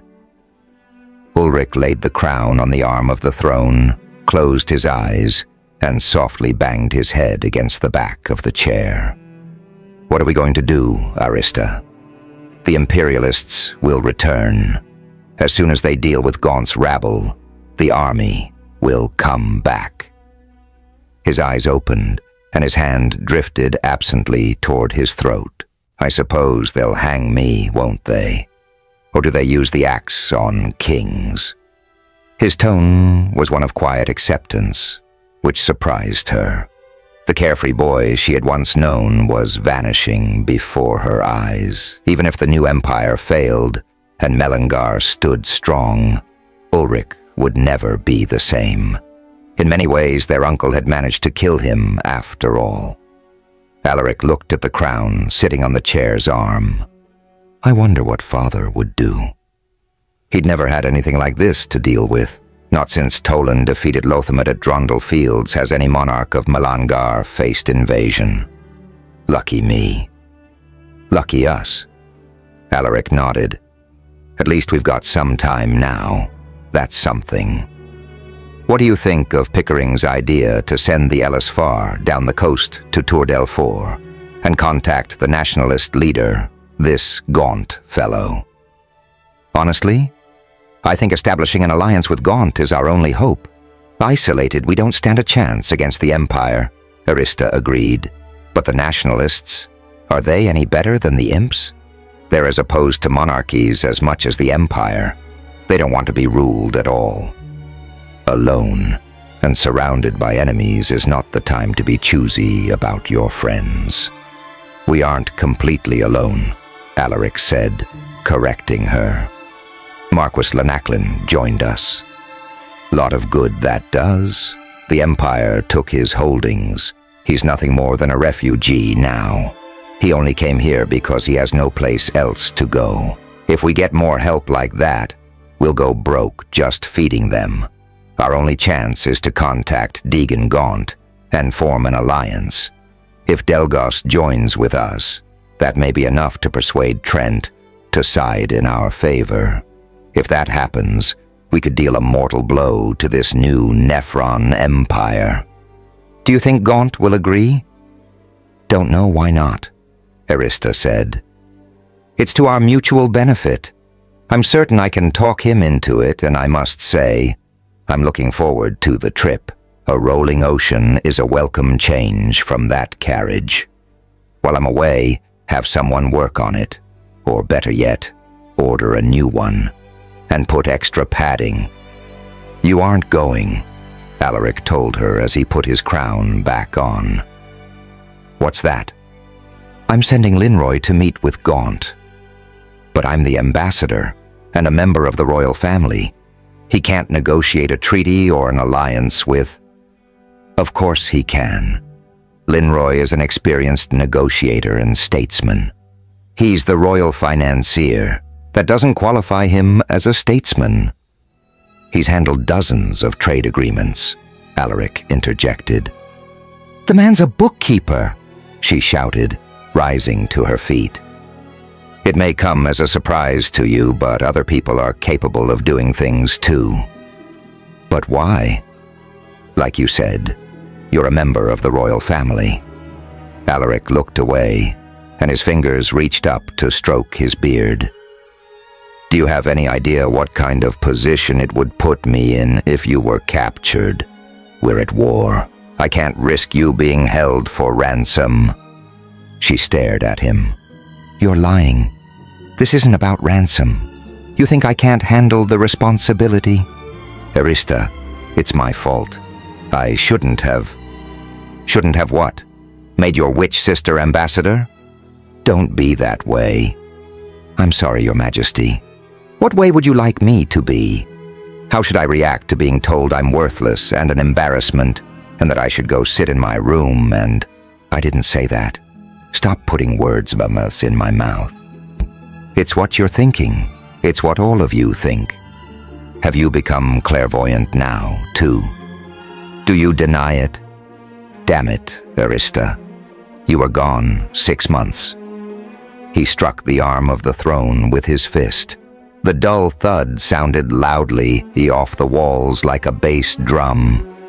6 months and not a single alliance. You barely got a maybe. That's a pretty poor showing. This meeting with Gaunt is too important. It could be our last chance. She stood up. Forgive me, Your Majesty. I apologize. for being such an utter failure. May I please have your royal permission to be excused?" "Arista, don't." "Please, your majesty. My frail feminine constitution can't handle such a heated debate. I feel faint. Perhaps if I retired to my room I could brew a potion to make myself feel better. While I'm at it, perhaps I could enchant a broom to fly around the castle for fresh air." She pivoted on her heel and marched out, slamming the great door behind her with a resounding boom. She stood with her back against the door, waiting, wondering if Alaric would chase after her. Will he apologize and take back what he said and agree to let me go? She listened for the sound of his heels on the parquet. Silence. She wished she did know magic, because then no one could stop her from meeting with Gaunt. Alaric was right.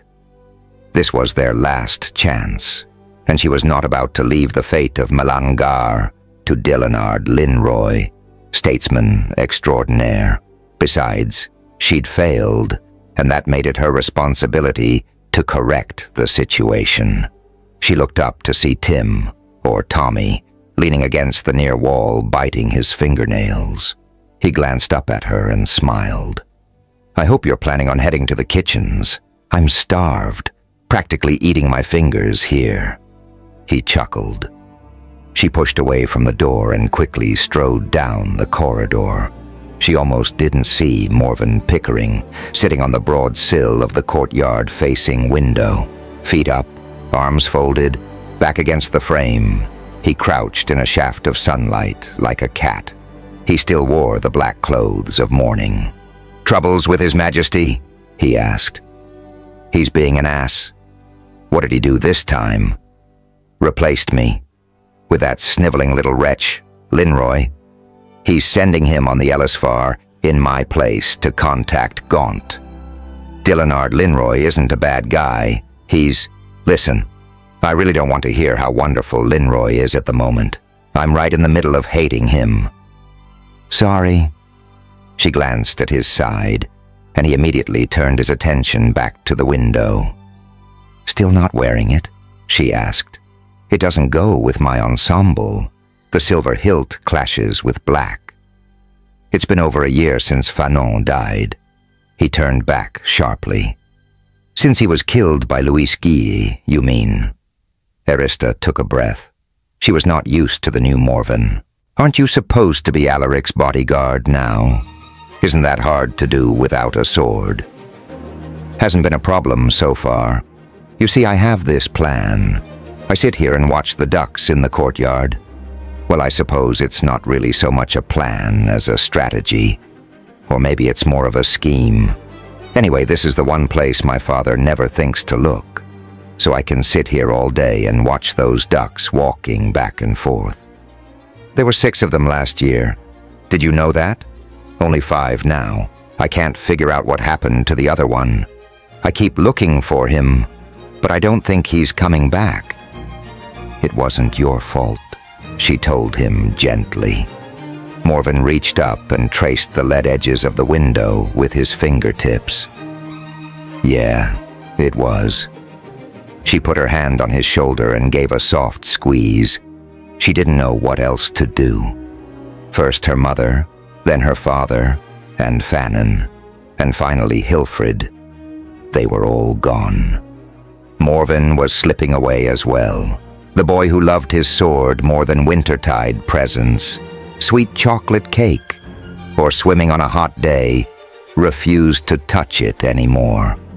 The eldest son of Count Pickering, who'd once challenged the sun to a duel because it had rained on the day of a hunt, spent his days watching ducks. "Doesn't matter," Morven replied. "The world is coming to an end anyway." He looked up at her. "You just said Ulrich is sending that bastard Linroy on the Ellisfar. He'll kill us all." As hard as she tried, she couldn't help laughing. She punched his shoulder, then gave him a peck on the cheek. "That's the spirit, Morven. Keep looking on the bright side." She left him and continued down the hall. As she passed the office of the Lord Chamberlain, the old man hurried out. "Your Highnesses," he called, looking relieved. "The Royal Protector, Royce Melbourne, is still waiting to see if there's something else needed of him. Apparently, he and his partner are thinking of taking some time off, unless there is something pressing the king requires. Can I tell him he's excused?" "Yes, of course, you—" "No, wait." She cast a look at her bodyguard. "Tommy, you're right. I'm hungry. Be a dear and fetch us both a plate of chicken or whatever you can find that's good in the kitchen, will you? I'll wait here." "Sure, but my name is—" "Hurry before I change my mind." "B." She waited until he was down the corridor, then turned back to the Chamberlain. "Where did you say Royce was waiting?" Chapter 4. The Nature of Right. The Rose and Thorn Tavern was mostly empty. Many of its patrons had left Medford, fearful of the coming invasion. Those who remained were the indentured or those simply too poor, feeble, or stubborn to leave. Royce found Hadrian sitting alone in the diamond room, his feet up on a spare chair. A pint of ale before him. 2 empty mugs sat on the table, one lying on its side, while Hadrian stared at it with a melancholy expression. "Why didn't you come to the castle?" Royce asked. "I knew you could handle it." Hadrian continued to stare at the mug, tilting his head slightly as he did. "Looks like our break will have to be postponed," Royce told him, while pulling over a chair and sitting down. "Ulrich has another job. He wants us to make contact with Gaunt and the Nationalists. They're still working out the details. The princess is going to send a messenger here. Her Highness is back." "Got in this morning." Royce reached into his vest, pulled out a bag, and set it in front of Hadrian. "Here's your half. Have you ordered dinner yet?" "I'm not going," Hadrian said, rocking the fallen mug with his thumb. "Not going? I can't keep doing this." Royce rolled his eyes. "Now don't start that again. If you haven't noticed, there's a war going on. This is the best time to be in our business. Everyone needs information. Do you know how much money?" "That's just it, Royce. There's a war on. And what am I doing? I'm making a profit off it, rather than fighting in it." Hadrian took another swallow of ale and set the mug back on the table a little too heavily, rattling its brothers. "I'm tired of collecting money for being dishonorable. It's not how I'm built." Royce glanced around. 3 men eating a meal looked over briefly, then lost interest. "They haven't all been just for money," Royce pointed out. "Thrace, for example." Hadrian displayed a bitter smile. "And look how that turned out. She hired us to save her father. Seen him lately, have you? We were hired to obtain a sword to slay a beast. She got the sword. The beast was slain. We did our job. The man is dead. And Thrace, who was nothing but a poor farm girl, is now Empress. If only all our jobs ended so well for our clients." "You think so, Royce? You really think Thrace is happy?" "See, I'm thinking she'd rather have her father than the imperial throne. But maybe that's just me." Hadrian took another swallow and wiped his mouth with his sleeve. They sat in silence for a moment. Royce watched his friend staring at a distant point, beyond focus. "So you want to fight in this war? Is that it?" "It'd be better than sitting on the sidelines like scavengers feeding off the wounded." "Okay, so tell me, for which side will you be fighting? Ulrich's a good king?" Ulrich's a boy, still fighting with the ghost of his father. After his defeat at the Gale War, his nobles looked to Count Pickering instead of him. Pickering has his hands full dealing with Ulrich's mistakes, like the riots here in Medford. How long before the Count tires of Ulrich's incompetence and decides Morven would be better suited to the throne. Pickering would never turn on Ulrich, Hadrian said. No? You've seen it happen plenty of times before. Hadrian remained silent. Oh, hell. Forget about Pickering and Ulrich. Melangar is already at war with the Empire. Have you forgotten who the Empress is? If you fought with Ulrich and he prevailed, how will you feel the day poor Thrace is hanged in the royal square in Equester? Would that satisfy your need for an honorable cause? Hadrian's face had turned hard, his jaw clenched stiffly. There are no honorable causes. There is no good or evil. Evil is only what we call those who oppose us. Royce took out his dagger and drove it into the table, where it stood upright. Look at the blade. Is it bright or dark? Hadrian narrowed his eyes suspiciously. The brilliant surface of Alvastone was dazzling as it reflected the candlelight. Bright, Royce nodded. Now move your head over here and look from my perspective. Hadrian leaned over, putting his head on the opposite side of the blade where the shadow made it black as chimney soot. It's the same dagger, Royce explained. But from where you sat, it was light, while I saw it as dark. So who is right? Neither of us, Hadrian said. No, Royce said. That's the mistake people always make.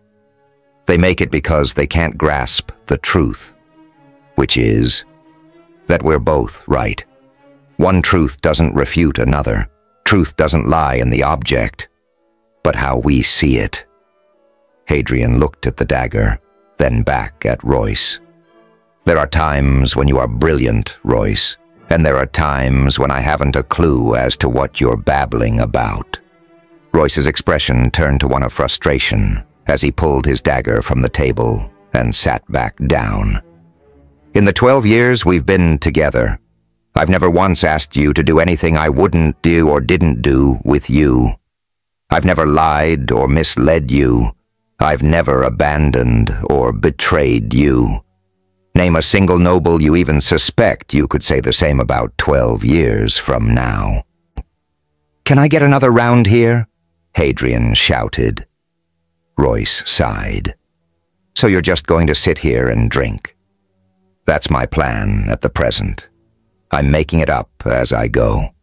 Royce stared at his friend a moment longer, then finally stood up. I'm going to Gwen's. Listen, Hadrian stopped him. I'm sorry about this. I guess I can't explain it. I don't have any metaphors with daggers I can use to express how I feel. I just know I can't keep doing what I've been doing anymore. I've tried to find meaning in it. I've tried to pretend we achieved some greater good. But in the end, I have to be honest with myself. I'm not a thief, and I'm not a spy, so I know what I'm not. I just wish I knew what I am. That probably doesn't make much sense to you, does it? Do me a favor, at least. Royce purposely ignored the question, noticing how the little silver chain Hadrian wore peeked out from under his collar. Since you are going to be here anyway, keep an eye out for the messenger from the castle while I'm at Gwen's. I'll be back in an hour or so. Hadrian nodded. Give Gwen my love, will ya? Sure, Royce said, heading for the door and feeling that miserable sensation creeping in, the dull weight. He paused and looked back. It won't help to tell him. It'll just make matters worse. It had only been a day and a half, but Royce found himself desperate to see Gwen. While Medford House was always open, it didn't do much business until after dark. During the day, Gwen encouraged the girls to use their free time learning how to sew or spin, skills they could use to make a bit of coin in their old age. All the girls at the brothel, better known as the House, knew and liked Royce. When he came in, they smiled or waved, but no one said a word. They knew he enjoyed surprising Gwen. That night they pointed toward the parlor where she was concentrating on a pile of parchments, a quill pen in hand, and her register open. She immediately abandoned it all when he walked through the door. She sprang from her chair and ran to him, with a smile so broad her face could hardly contain it, and an embrace so tight he could barely breathe. "What's wrong?" she whispered, pulling back and looking into his eyes. Royce marveled at Gwen's ability to read him. He refused to answer, preferring instead to look at her, drinking her in. She had a lovely face, her dark skin and emerald eyes so familiar, yet mysterious. Throughout his entire life and in all his travels, he had never met anyone else like her. Gwen provided use of a private room at the Rose and Thorn, where he and Hadrian conducted business, and she never blinked at the risks. They no longer used it. Royce was too concerned that Sentinel Louis Guy might track them there. Still, Gwen continued banking their money and watching out for them, just as she had done from the start. They had met 12 years ago the night soldiers had filled the streets, and two strangers had staggered into the lower quarter, covered in their own blood. Royce still remembered how Gwen had appeared as a hazy figure to his clouding eyes. "I've got you. You'll be all right now," she told him before he passed out. He never understood what had motivated her to take them in when everyone else had shown the good sense in closing their doors. When he had woken, she'd been giving orders to her girls like a general marshalling troops. She sheltered Royce and Hadrian from the mystified authorities and nursed them back to health. She pulled strings and made deals to ensure no one talked. As soon as they were able, they left. But he always found himself returning. He had been crushed the day she refused to see him. It didn't take long for him to discover why. Clients often abused prostitutes, and the women of Medford House were not exempt. In Gwen's case, the attacker had been a powerful noble. He had beaten her so badly she didn't want anyone to see. Regardless of whether the client was a gentleman or a thug, the town sheriff never wasted his time on complaints by whores. 2 days later, the noble had been found dead. His body hung in the center of Gentry Square. City authorities had closed Medford House and arrested the prostitutes. They'd been told to identify the killer or face execution themselves. To everyone's surprise, the women spent only one night in jail. The next day, Medford House had reopened, and the sheriff of Medford personally delivered a public apology for their arrest, adding that swift punishment would follow any future abuse of the women, regardless of rank. From then on, Medford House prospered under unprecedented protection. Royce had never spoken of the incident, and Gwen never asked, but he was certain she knew, just as she had known about his heritage before he had told her. When he had returned from Avempatha the previous summer, he had decided to reveal his secret to her, to be completely open and honest. Royce had never told anyone about him being an elf, not even Hadrian. He expected that she would hate him, either for being a miserable mirror or for deceiving her. He had taken Gwen for a walk down the bank of the Gaelwar, away from people to lessen the embarrassment of her outrage. He had braced himself, said the words, and waited for her to hit him.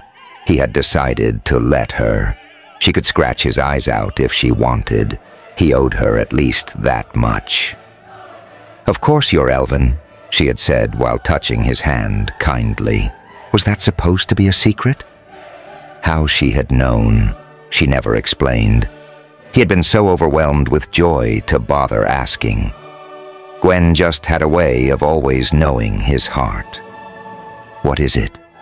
she asked again now. "Why haven't you packed?" Gwen paused and smiled. That was her way of letting him know he would not get away with it. "Because there's been no need. The Imperial Army isn't attacking us." Royce raised an eyebrow. "The king himself has his things packed and his horse at the ready to evacuate the city on a moment's notice.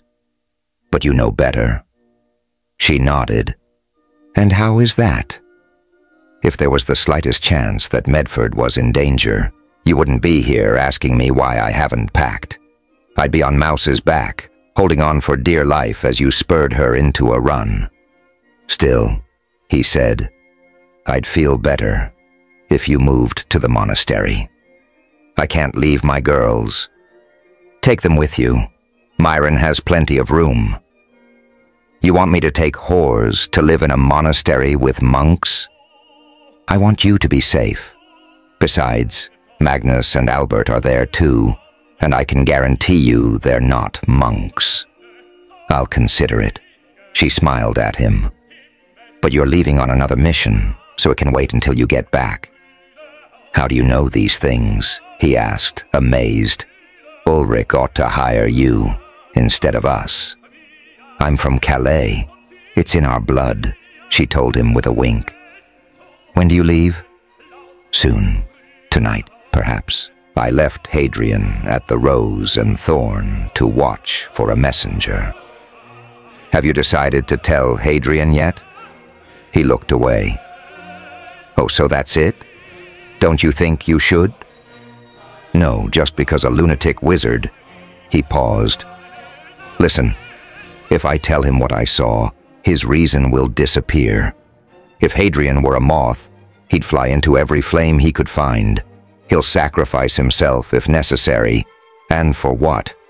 Even if it's true, all that stuff with the air happened centuries ago and has nothing to do with him. There's no reason to think that Ezra Hardin wasn't just... Wizards toy with people, okay. It's what they do. He tells me to keep quiet, makes a big stink about how I have to take this secret to my grave. But you know damn well he expects me to tell Hadrian. I don't like being used, and I won't let Hadrian get himself killed at the whim of some wizard's agenda. Gwen said nothing but looked at him with a knowing smile. What? Sounds like you're trying to convince yourself, and you're not doing very well. I think it might help if you consider you're one kind of person, and Hadrian is another. You're trying to look out for him, but you're using cat's eyes. I'm doing what? Puzzled for a moment, Gwen looked at Royce, then chuckled quietly. Oh, I suppose that must be a common saying only in Calais. Okay, let's say you're a cat and Hadrian's a dog and you want to make him happy.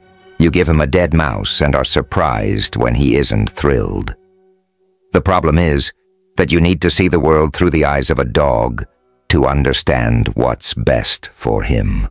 If you did, you would see that a nice, juicy bone would be a better choice, even though to a cat it's not very appealing. So you think I should let Hadrian go off and get himself killed? I'm saying that for Hadrian, maybe fighting, even dying, for something or someone is the same as a bone is to a dog. Besides, you have to ask yourself, is keeping quiet really for his sake or yours? First daggers, now dogs and cats, Royce muttered. What? Nothing. He let his hands run through her hair. How did you get so wise? Wise? She looked at him and laughed. I'm a 34-year-old prostitute in love with a professional criminal. How wise can I possibly be? If you don't know, perhaps you should try seeing with my eyes. He kissed her warmly, pulling her tight. He recalled what Hadrian had said and wondered if he was being stupid for not settling down with Gwen. He had noticed for some time a growing pain whenever he said goodbye, and a misery that dogged him whenever he left. Royce had never meant for it to happen. He always tried to keep her at a distance, for her own good as well as his. His life was dangerous and only possible so long as he had no ties, nothing others could use against him. Winters had caused him to crack. Deep snows and brutal cold kept Riera idle in Medford for months. Huddled before the warmth of hearth fires, through the long dark nights, they'd grown close. Casual chats had turned into long, intimate conversations, and conversations had changed to embraces and confessions. Royce found it impossible to resist her open kindness and generosity. She was so unlike anyone, an enigma that flew in the face of all he had come to expect from the world. She made no demands and asked for nothing but his happiness. His feelings for Gwen had led to Royce and Hadrian's longest imprisonment, 6 years earlier. They'd taken a job in the spring, sending them all the way to Olburn. The thought of leaving her dragged on him like a weight, especially because she was not feeling well. Gwen had contracted the flu and looked miserable. She claimed it was nothing, but she looked pale and barely ate. He almost didn't go, but she insisted. He could still remember her face with that brave little smile that had quivered oh so slightly at the edges as he had left her. The job had gone badly. Royce's concentration had suffered, mistakes had been made, and they'd been left rotting in the dungeons of Blythen Castle. All he could do was sit and think about Gwen and wonder whether she was all right. As the months stretched out, he had begun to realize that if they survived, he would need to end their relationship. He resolved never to see her again, for both of their sakes. But the moment he had returned, the moment he had seen her again, felt her hands and smelled her hair, he knew leaving her would never be possible. Since that time, his feelings had only increased. Even now, the thought of leaving her, even for a week, was agony. Hadrian was right. He should quit and take her away somewhere. Perhaps get a small bit of land where they could raise a family. Somewhere quiet, where no one knew Gwen as a prostitute or him as a thief. They could even go to Avampatha, that ancient citadel of his people. The tower stood vacant, far beyond the reaches of anyone who didn't know its secrets, and would likely remain that way indefinitely. The thought was appealing, but he pushed it back, telling himself he would revisit it soon. For now, he had people waiting, which brought his mind back to Hadrian. I suppose I could look into Ezra Hardin's story. Hadrian would be a fool for dedicating his life to someone else's dream, but at least I'd know it was genuine and not some kind of wizard's trick. How can you find out? Hadrian grew up in Intendar. If his father was a Taishlor knight, maybe he left behind some indication. At least then I would have someone else's word instead of just Ezra Hardin's. Our job is taking us south. I could make a stop in Intendar and see if I can find something out. By the way, he told her gently, I'll be gone a good deal longer than I have been. I want you to know, so you don't worry needlessly. I never worry about you, she told him. Royce's face reflected his pain. Gwen smiled. I know you'll return safely. And how do you know this? I've seen your hands. Royce looked at her, confused. I read your palms, Royce, she told him without a trace of humor. Or have you forgotten I also make a living as a fortune teller? Royce had not forgotten, but had assumed it was just a way of swindling the superstitious. Not until that moment did he realize how inconsistent it would be for Gwen to deceive people. You have a long life ahead of you, she went on. Too long. That was one of the clues that you weren't completely human. So, I have nothing to worry about in my future? Gwen's smile faded abruptly. What is it? Nothing. Tell me, he persisted, gently lifting her chin until she met his eyes. It's just that you need to watch out for Hadrian. Did you look at his palms, too? No, she said. But your lifeline shows a fork, a point of decision. You'll head either into darkness and despair or virtue and light. This decision will be precipitated by a traumatic event. What kind of event? The death of the one you love the most. Then shouldn't you be worried about yourself? Gwen smiled warmly at him. If only that were so. I'd die a happy woman. Royce, I'm serious about Hadrian. Please watch out for him. I think he needs you now more than ever, and I'm frightened for you if something were to happen to him." When Royce returned to the Rose and Thorn, he found Hadrian still seated at the same table, only he was no longer alone. Beside him sat a small figure hooded in a dark cloak. Hadrian sat comfortably. Either the person sitting next to him was safe, or he was too drunk to care. "Take it up with Royce when he gets here," Hadrian was saying, and looking up added, perfect timing. "Are you from—" Royce stopped as he sat down and saw the face beneath the hood. "I do believe that is the first time I've ever surprised you, Royce," Princess Arista said. "Oh no." "That's not true," Hadrian said, chuckling.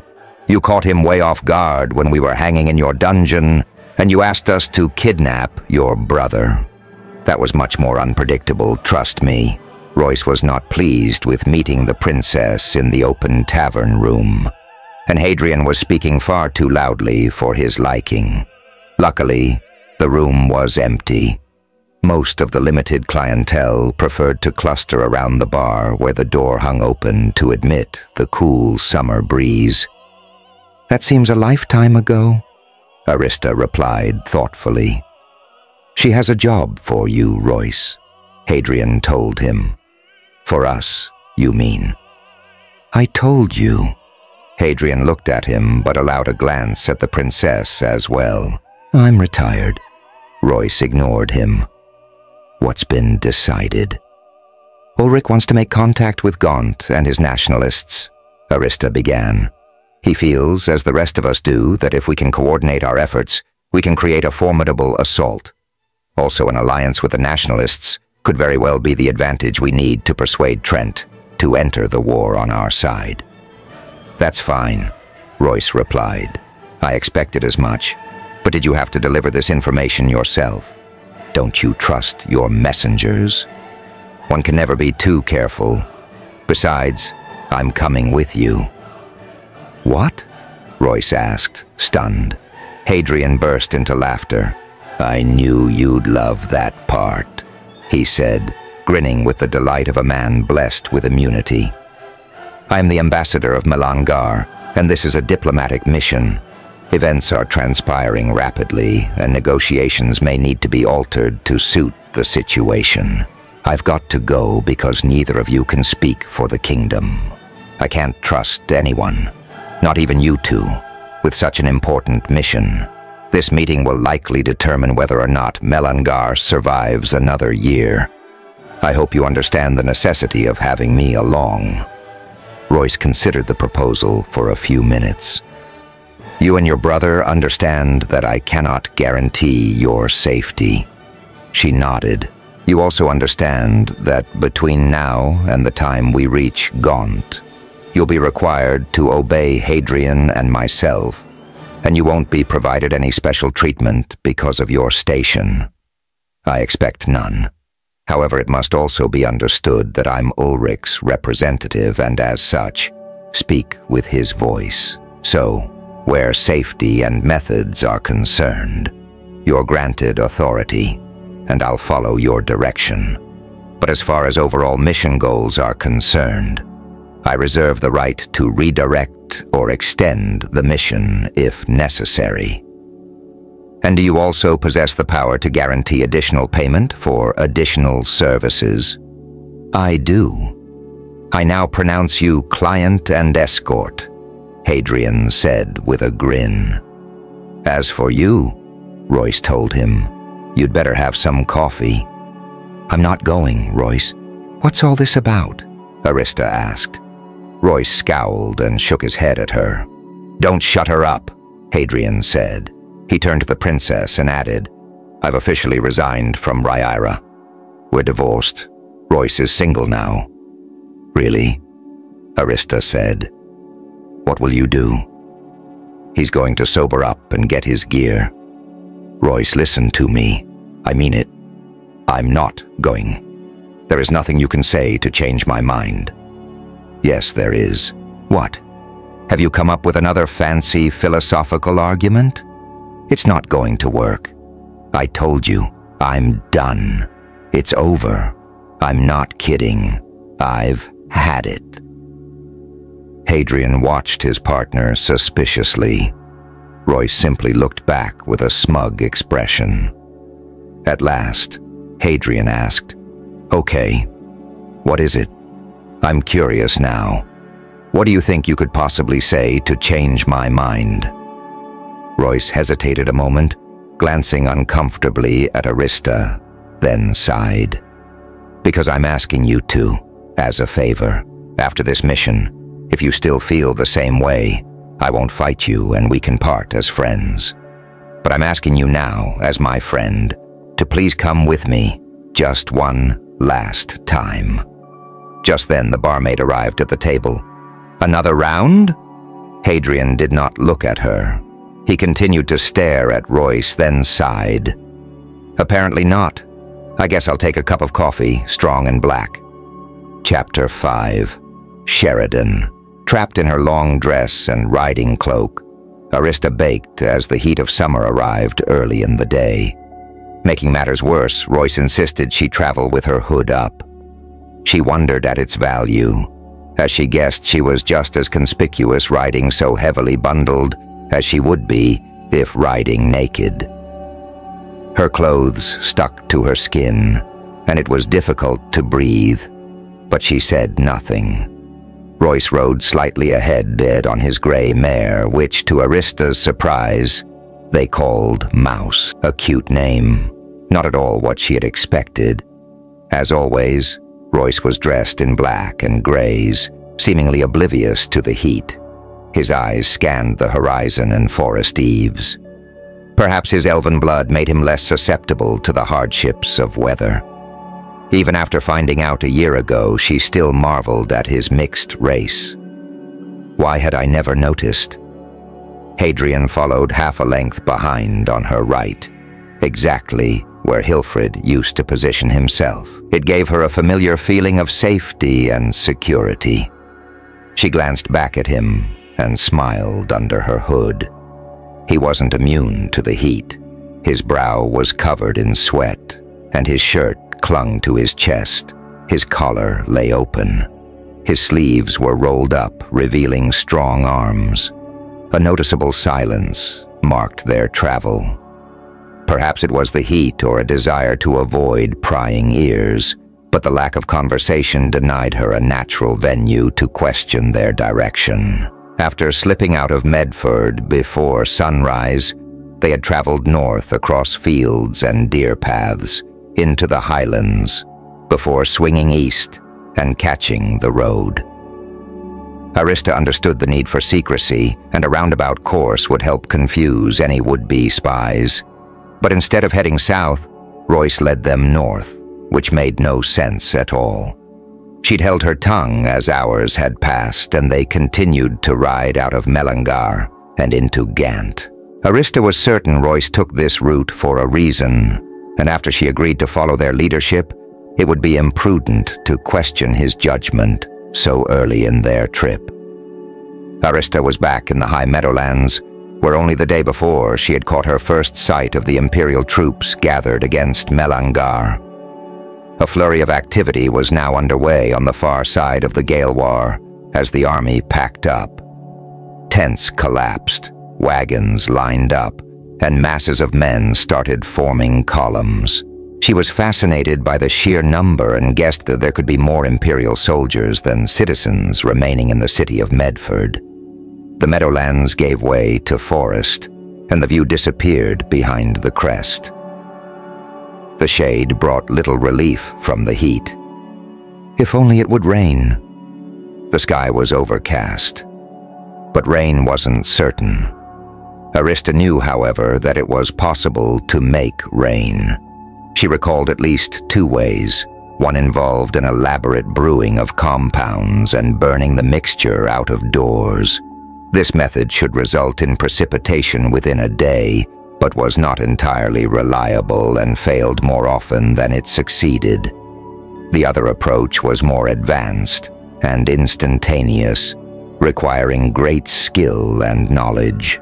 It could be accomplished with only hand movements, a focused mind, and words. The first technique she had learned as part of her studies at Sheridan University, where the entire class had attempted it without producing a single drop. The latter, Ezra Hardin had tried to teach her, but because the church had amputated his hands, he could not demonstrate the complex finger movements. This had always been the major obstacle in studying with him. Arista had nearly given up trying when one day, almost by accident, she had made a guard sneeze. Feeling the power of the art for the first time had been an odd sensation, like flipping a tiny lever and sliding a gear into place. She had succeeded, not due to Ezra Hardin's instructions, but rather because she had been fed up with him. To alleviate her boredom during a state dinner, Arista had been running Ezra Hardin's instructions through her head. She purposefully ignored his directions and instead tried something on her own. Doing so had felt easier, simpler. Discovering the right combination of movements and sounds had been like plucking the perfect note of music at exactly the right time. That sneeze and a short-lived curse placed on Countess Amrel had been her only magical successes during her apprenticeship with Ezra Hardin. Arista had failed the rain spell hundreds of times. After her father had been murdered, she stopped attempting magic altogether. She'd become too busy helping Ulrich with their kingdom to waste time on such childish games. Arista glanced skyward and thought, what else do I have to do? She recalled the instructions, and letting the reins hang limp on her horse's neck, she practiced the delicate weaving patterns in the air. The incantation she recalled easily enough, but the motions were all wrong. She could feel the awkwardness in the movements. There needed to be a pattern to the movement, a rhythm, a pace. She tried different variations and discovered she could tell which motions felt right and which felt wrong. The process was like fitting puzzle pieces together while blindfolded or working out the notes of a melody by ear. She would simply guess at each note until, by sheer chance, she hit upon the right one. Then, after adding it to the whole, she moved on to the next. Doing it this way was tedious, but it kept her mind occupied. She caught a curious glance from Hadrian, but she didn't explain, nor did he ask. Arista continued to work at the motions as the miles passed until, mercifully, it began to rain on its own. She looked up so that the cool droplets hit her face and wondered if boredom had prompted her recollection of her magical studies, or if it was because they had steered off the Stuarts' highway and were now on the road to Sheridan University. Sheridan existed for the sons of merchants and scribes who needed to know mathematics and writing. Nobility rarely attended, and certainly not future rulers. Kings had no need for mathematics or philosophy. For that, he employed advisors. All he needed to know was the correct way to swing a sword, the proper tactics of military maneuvers, and the hearts of men. School couldn't teach these things. While it had been rare for a prince or a duke's son to attend the university, the thought of a princess going there was unheard of. Arista had spent some of her happiest years within the sheltered valley of Sheridan. Here the world had opened up to her and she had escaped the suffocating vacuum of courtly life. In Melangar, her only purpose had been the same as the statues, an adornment for the castle halls. At Sheridan, she could forget that she would eventually be a commodity, married for the benefit of the kingdom. Arista's father hadn't been pleased with her abnormal interest in books, but he had never forbidden her from reading them. She had kept her habit discreet, which had caused her to spend more and more time alone. She'd taken books from the scribe's collection and scrolls from the clergy. Most often she borrowed tomes from Bishop Soldor, who had left behind stacks of them after visits with her father. She had spent hours reading in the sanctuary of her tower, whisked away to far-off lands where, for a time, she was happy. Books filled her head with ideas, thoughts of a larger world, of adventures beyond the halls, and the dream of a life lived bravely, heroically. Through these treasures, she learned about Sheridan, and later about Gutara prison. Arista remembered the day she'd asked her father for permission to attend the university. At first, he had adamantly refused and laughed, patting her head. She'd cried herself to sleep, feeling trapped, all her ideas and ambitions sealed forever in a permanent prison. When her father had changed his mind the next day, it had never occurred to her to ask him why. "What are we doing here?" It irked her not knowing. Patience was a virtue she still wrestled with.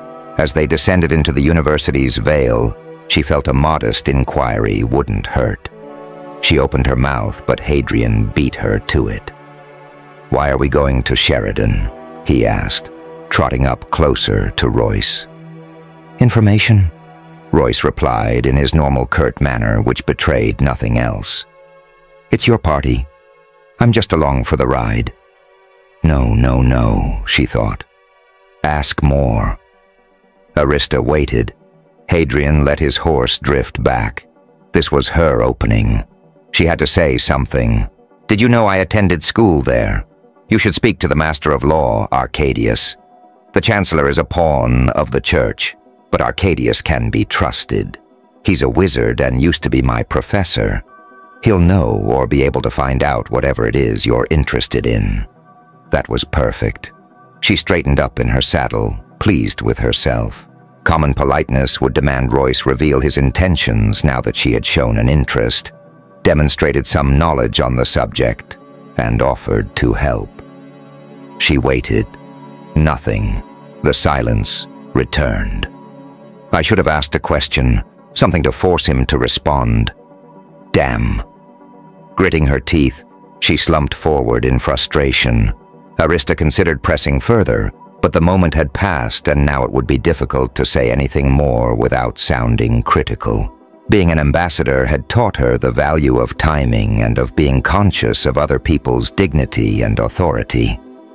Since she had been born a princess, it was a lesson not easily learned. She opted for silence, listening to the rain drum on her hood and the horses plod through the mud as they descended into the valley. The stone statue of Glen Morgan, holding a book in one hand and a sword in the other, stood in the center of the university. Walkways, benches, trees, and flowers surrounded the statue on all sides, as did numerous school buildings.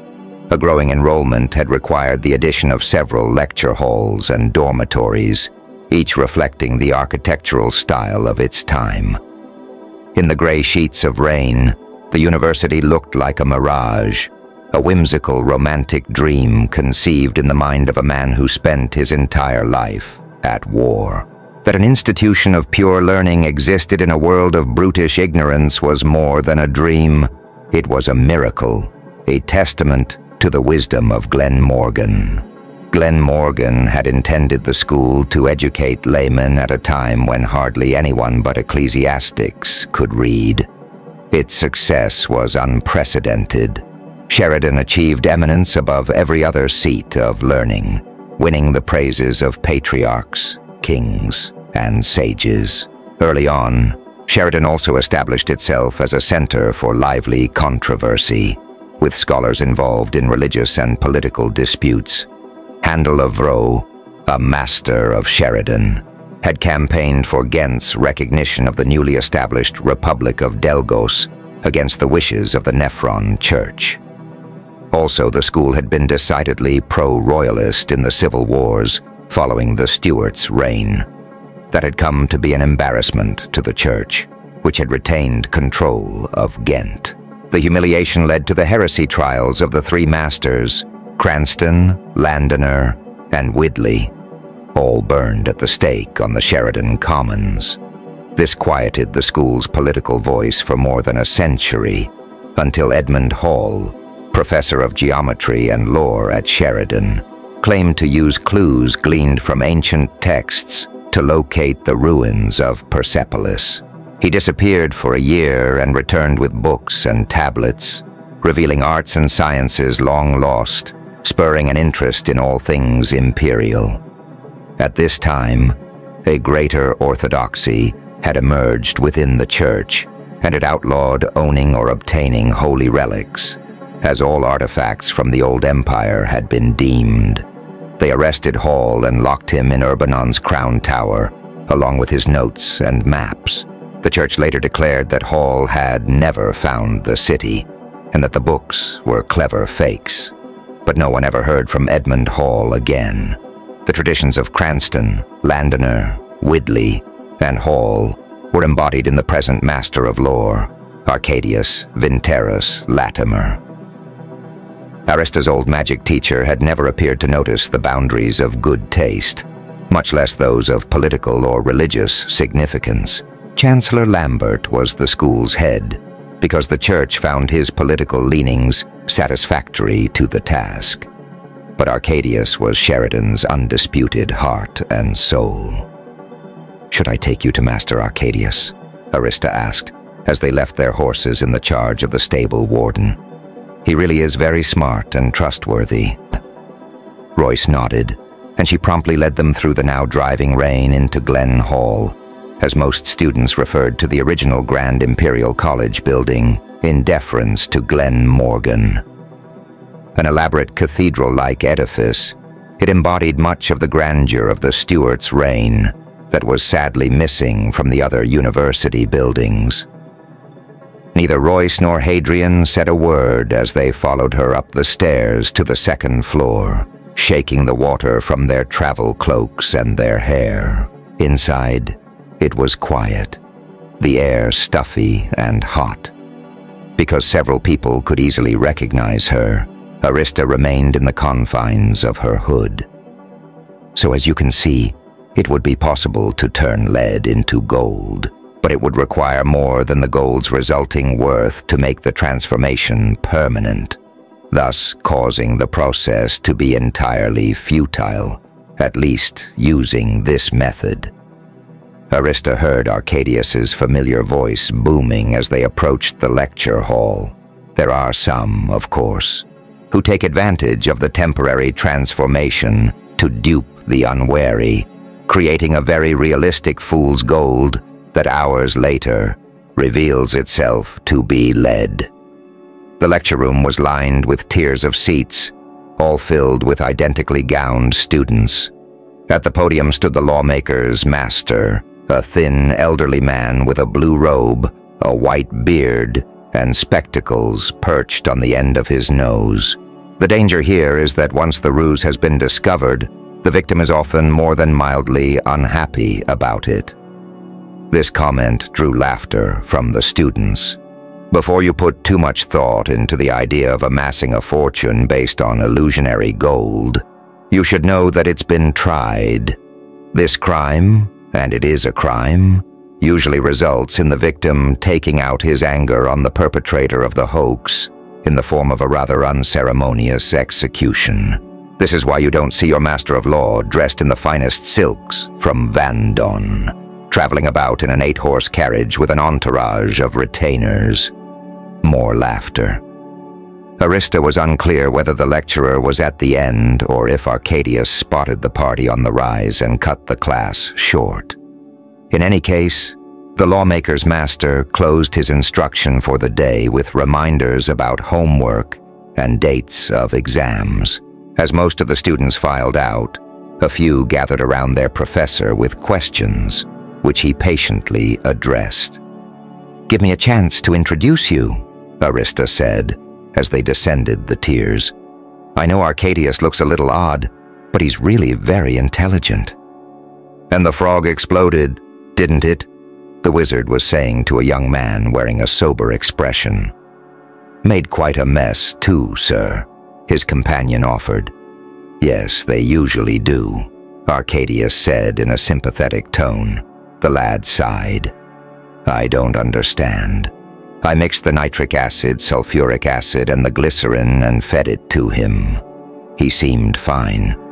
Just as you said in class, the black muck frog's stomach held the mixture. But then, when he hopped, the boy's shoulders slumped while his friend mimicked an explosion with his hands. The lawmaker's master chuckled. Next time, dissect the frog first and remove the stomach. There's a lot less chance of it jumping then. Now, run along and clean up the library before Master Falcon gets back. The two boys scampered off. Royce closed the door to the lecture hall after them, at which point the princess felt it was safe to remove her cloak. "Princess Arista!" Arcadius exclaimed in delight, walking toward her with his arms wide.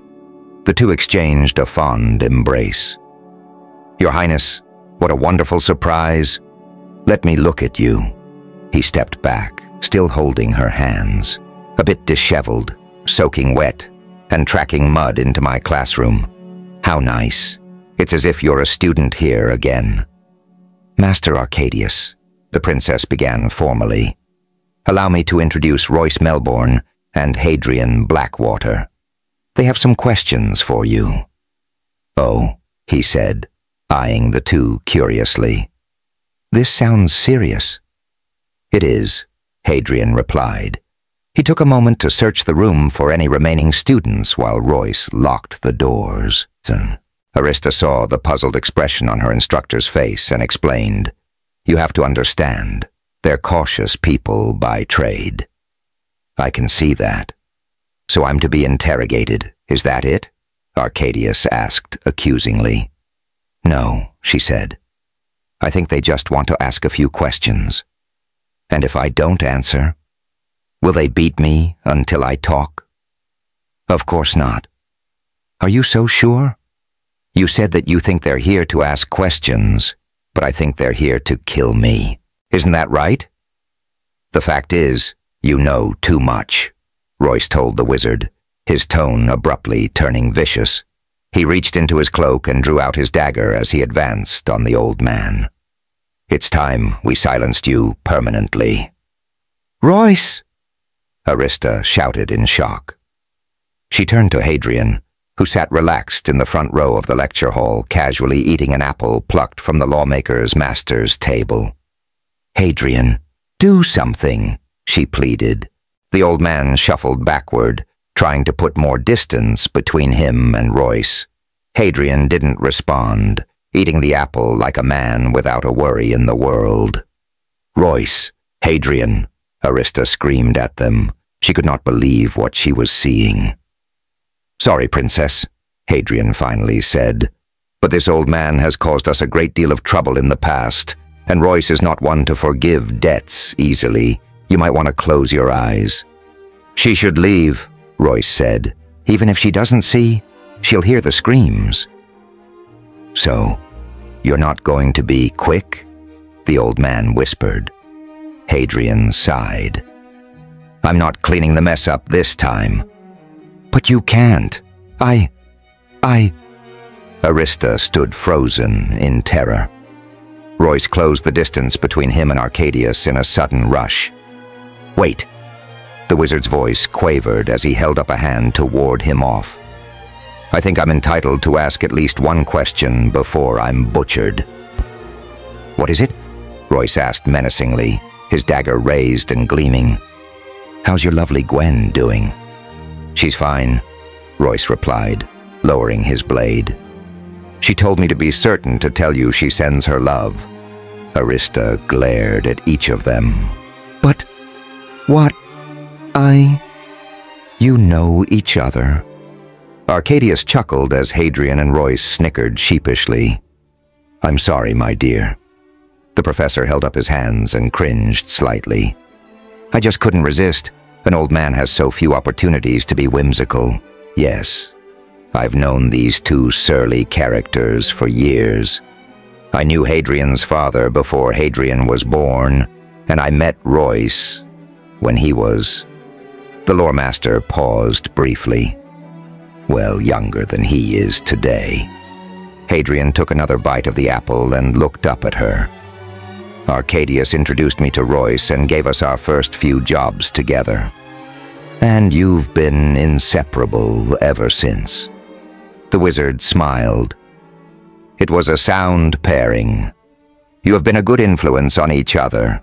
Left on your own, the two of you would have fallen into ruin. There was a noticeable exchange of glances between Royce and Hadrian. You only say that because you don't know what we've been up to, Hadrian mentioned. Don't assume too much. Arcadius shook a menacing finger at him. I keep tabs on you. So what brings you here? Just a few questions I thought you would be able to shed some light on, Royce told him. Why don't we talk in your study while Hadrian and Arista settle in and get out of their wet things? Is it all right if we spend the night here? Certainly. I'll have dinner brought up, although you picked a bad day. The kitchen is serving meat pies. He made a grimace. Arista stood stiffly, feeling her heart still racing. She narrowed her eyes and glared. I hate all of you. Barrels, bottles, flasks, exotic instruments, jars containing bits of animals swimming in foul-smelling liquids, and a vast array of other oddities cluttered the small office and spilled out into the hallway. Shelves of web-covered books lined the walls. Aquariums displayed living reptiles and fish. Cages stacked to the ceiling housed pigeons, mice, moles, raccoons, and rabbits, filling the cramped office with the sounds of chirps, chatters, and squeaks, which accompanied the musky scent of books, beeswax, spices, and animal dung. You cleaned up, Royce said with feigned surprise as he carefully entered and stepped around the books and boxes scattered on the floor. Quiet, you, the wizard scolded, looking over the top of his glasses which rested at the end of his nose. You hardly ever visit anymore, and you don't need to be impertinent when you do. Royce closed the door and slid the bolt, which drew another look from the wizard. Then, from his cloak, he pulled out a silver amulet hanging from a thin chain. What can you tell me about this? Arcadius took the jewelry from him and moved to his desk, where he held it near the flame of a candle. He looked at it only briefly and then lifted his spectacles. This is Hadrian's medallion, the one his father gave him when he turned 13. Are you trying to test me for senility? Did you know Ezra Hardin made it? Did he? Remember when I spoke with him in Dahlgren last summer? I didn't mention it before, but according to him, the church instigated a coup against the emperor 900 years ago. He insists that he remained loyal and made 2 amulets. One he gave to the emperor's son and the other to the boy's bodyguard. He claimed to have sent them into hiding while he stayed behind. These amulets are supposed to be enchanted, so only Ezra Hardin could find them. When Arista and I were with him in Avempatha, he conjured images of the people wearing his necklaces. And you saw Hadrian? Royce nodded. As the guardian or the heir. Guardian. And the heir. Blonde hair, blue eyes, no one I recognized. I see, Arcadius said. But you haven't told Hadrian what you saw. What makes you say that? The wizard let the amulet and the chain fall into his palm. You're here alone. Royce nodded. Hadrian's been moody lately. If I tell him, he'll want to fulfill his destiny, go find this long-lost heir and be his whipping boy. He won't even question it because he'll want it to be true, and I don't think it is. I think Ezra Hardin is up to something. I don't want either of us to be pawns in his effort to bring his choice for emperor to the throne. You think Ezra Hardin is lying? That he conjured false images to manipulate you? That's what I came here to find out. Is it even possible to make enchanted amulets? If so, is it possible to locate the wearers by magic? And you knew Hadrian's father. Did he ever say anything to you about being the guardian to the heir of Novron? Arcadius turned the amulet over in his hand. I don't have the art to enchant objects to resist magic, nor can I use magic to seek people. But a lot was lost when the old empire crumbled. Preserving him in that prison for nearly 1,000 years makes Ezra Hardin unique in his knowledge, so I can't intelligently say what he is or isn't capable of. As for Danbury Blackwater, I don't recall him ever telling me he was the guardian of the air. That isn't the kind of thing I would likely forget. So I'm right. This is all a lie. It may not be a lie, per se. You realize it's possible, even likely, that Danbury could have the amulet and not be anyone special. 900 years is a long time to expect an heirloom to stay in the possession of one family. The odds are weighed heavily against it. Personal effects are lost every day. This is made of silver, and a poor man in a moment of desperation and convinced any story he was told is just a myth, could be tempted to sell it for food. Moreover, what should happen if the owner died, killed in an accident, and if this medallion was taken from the dead body and sold? This has likely passed through hundreds of hands before ever reaching Danbury. If what you say is true, Ezra Hardin's incantation merely revealed the wearer of the amulet and not the identity of the original owner's descendants. So it's possible Ezra Hardin may be sincere and still be wrong. Even if Danbury was the descendant of the last Tesclor, he might not have known any more than Hadrian does. His father, or his father before him, could have failed to mention it because it didn't matter anymore. The line of the heir may have died out, or the two became separated centuries ago. Is that what you think? Arcadius took off his glasses and wiped them. For centuries, people have searched for the descendants of the Emperor Narian, and no one has ever found them. The Empire itself searched for Narian's son, Navrik, with all the power of great wizards and questing knights at a time when they could identify him by sight. They failed. Unless you accept the recent declaration that they found the heir in the form of this farm girl from Dahlgren. Thrace is not the heir, Royce said simply. The church orchestrated that whole incident as theatrics to anoint their choice for ruler. They botched the job, and she accidentally caught the prize. Betty, the wizard nodded. So, I think common sense decrees that an heir no longer exists, if he ever existed to begin with. Unless... He trailed off. Unless what? Nothing. Arcadius shook his head. Royce intensified his stare until the wizard relented. Just supposition, really. But well, it just seems too romantic that the heir and the bodyguard could have lived all alone on the run for so long, managing to hide while the entire world hunted them. What are you suggesting? Royce asked.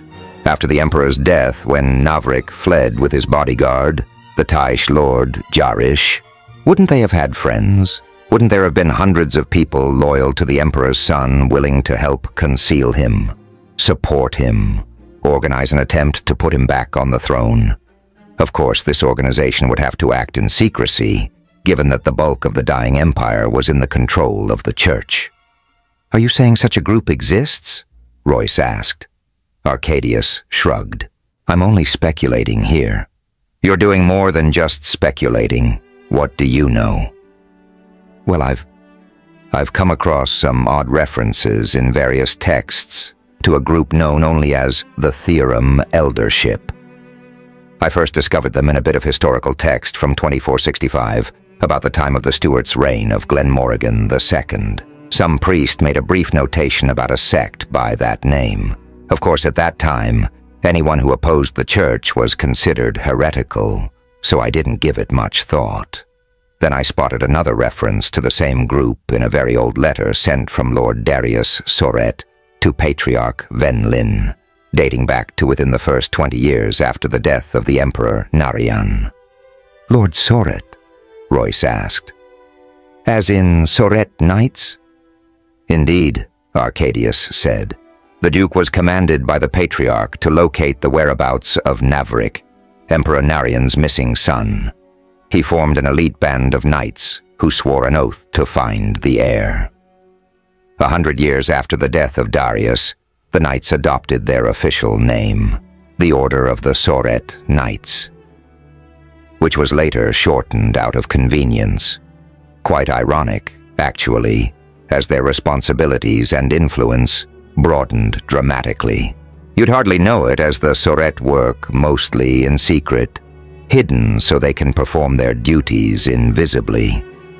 They still report directly to the Patriarch. It's really just a matter of perceptive logic.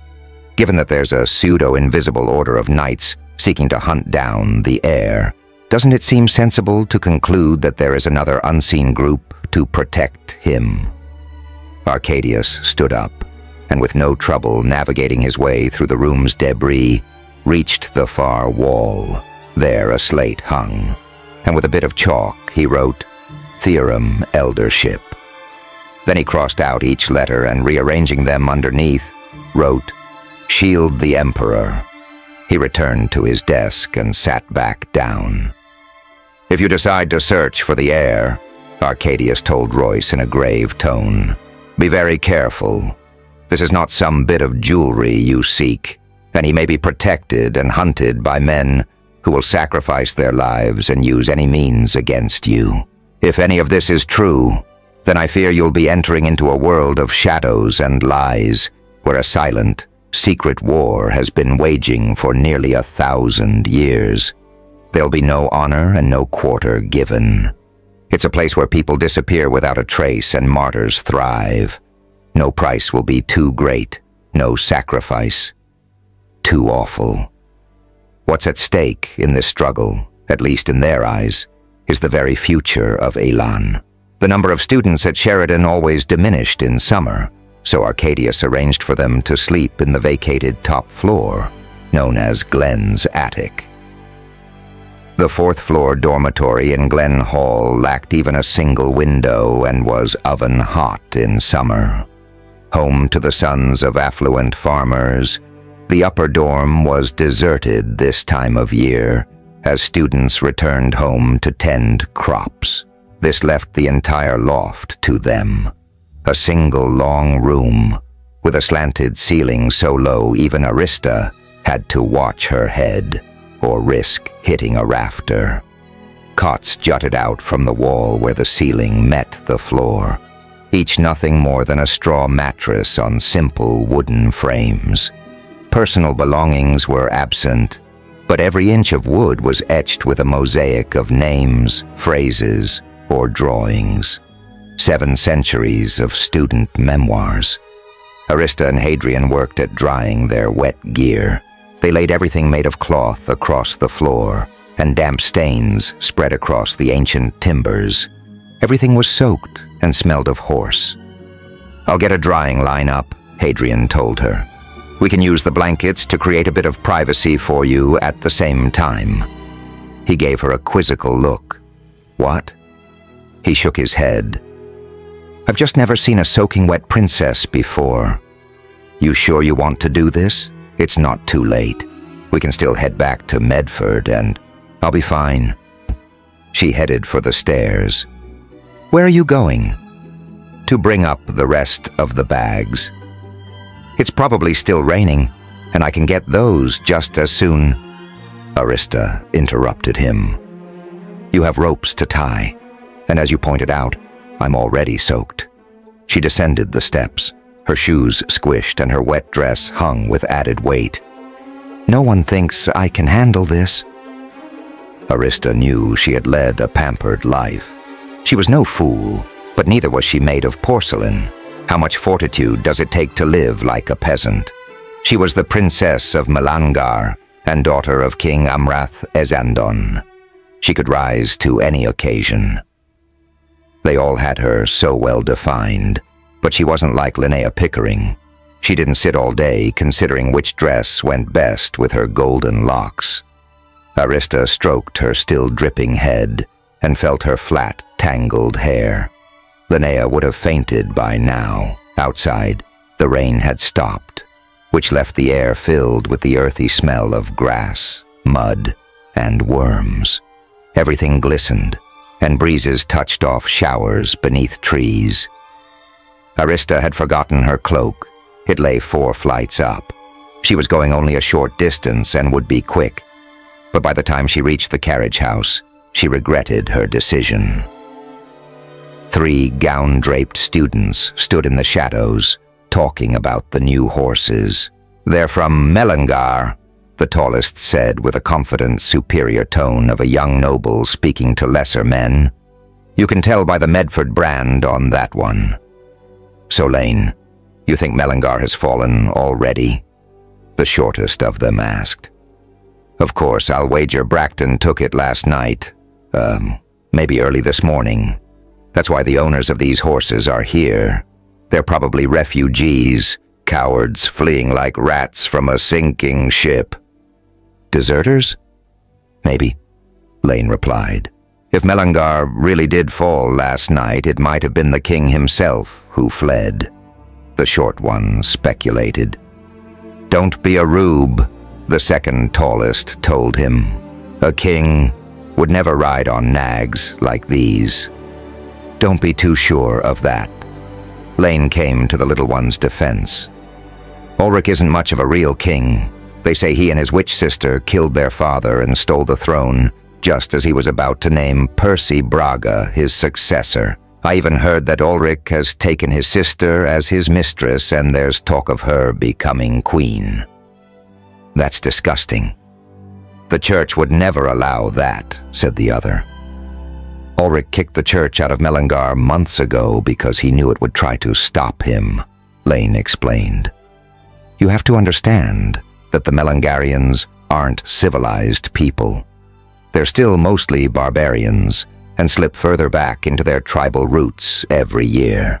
Without the church to watch over them, they'll be drinking the blood of virgins and praying to Ubalin before the year is out. They allow elves to run free in their cities for Maribor's sake. Did you know that?" Arista couldn't see their faces as she stood beyond the doorway, carefully keeping herself hidden.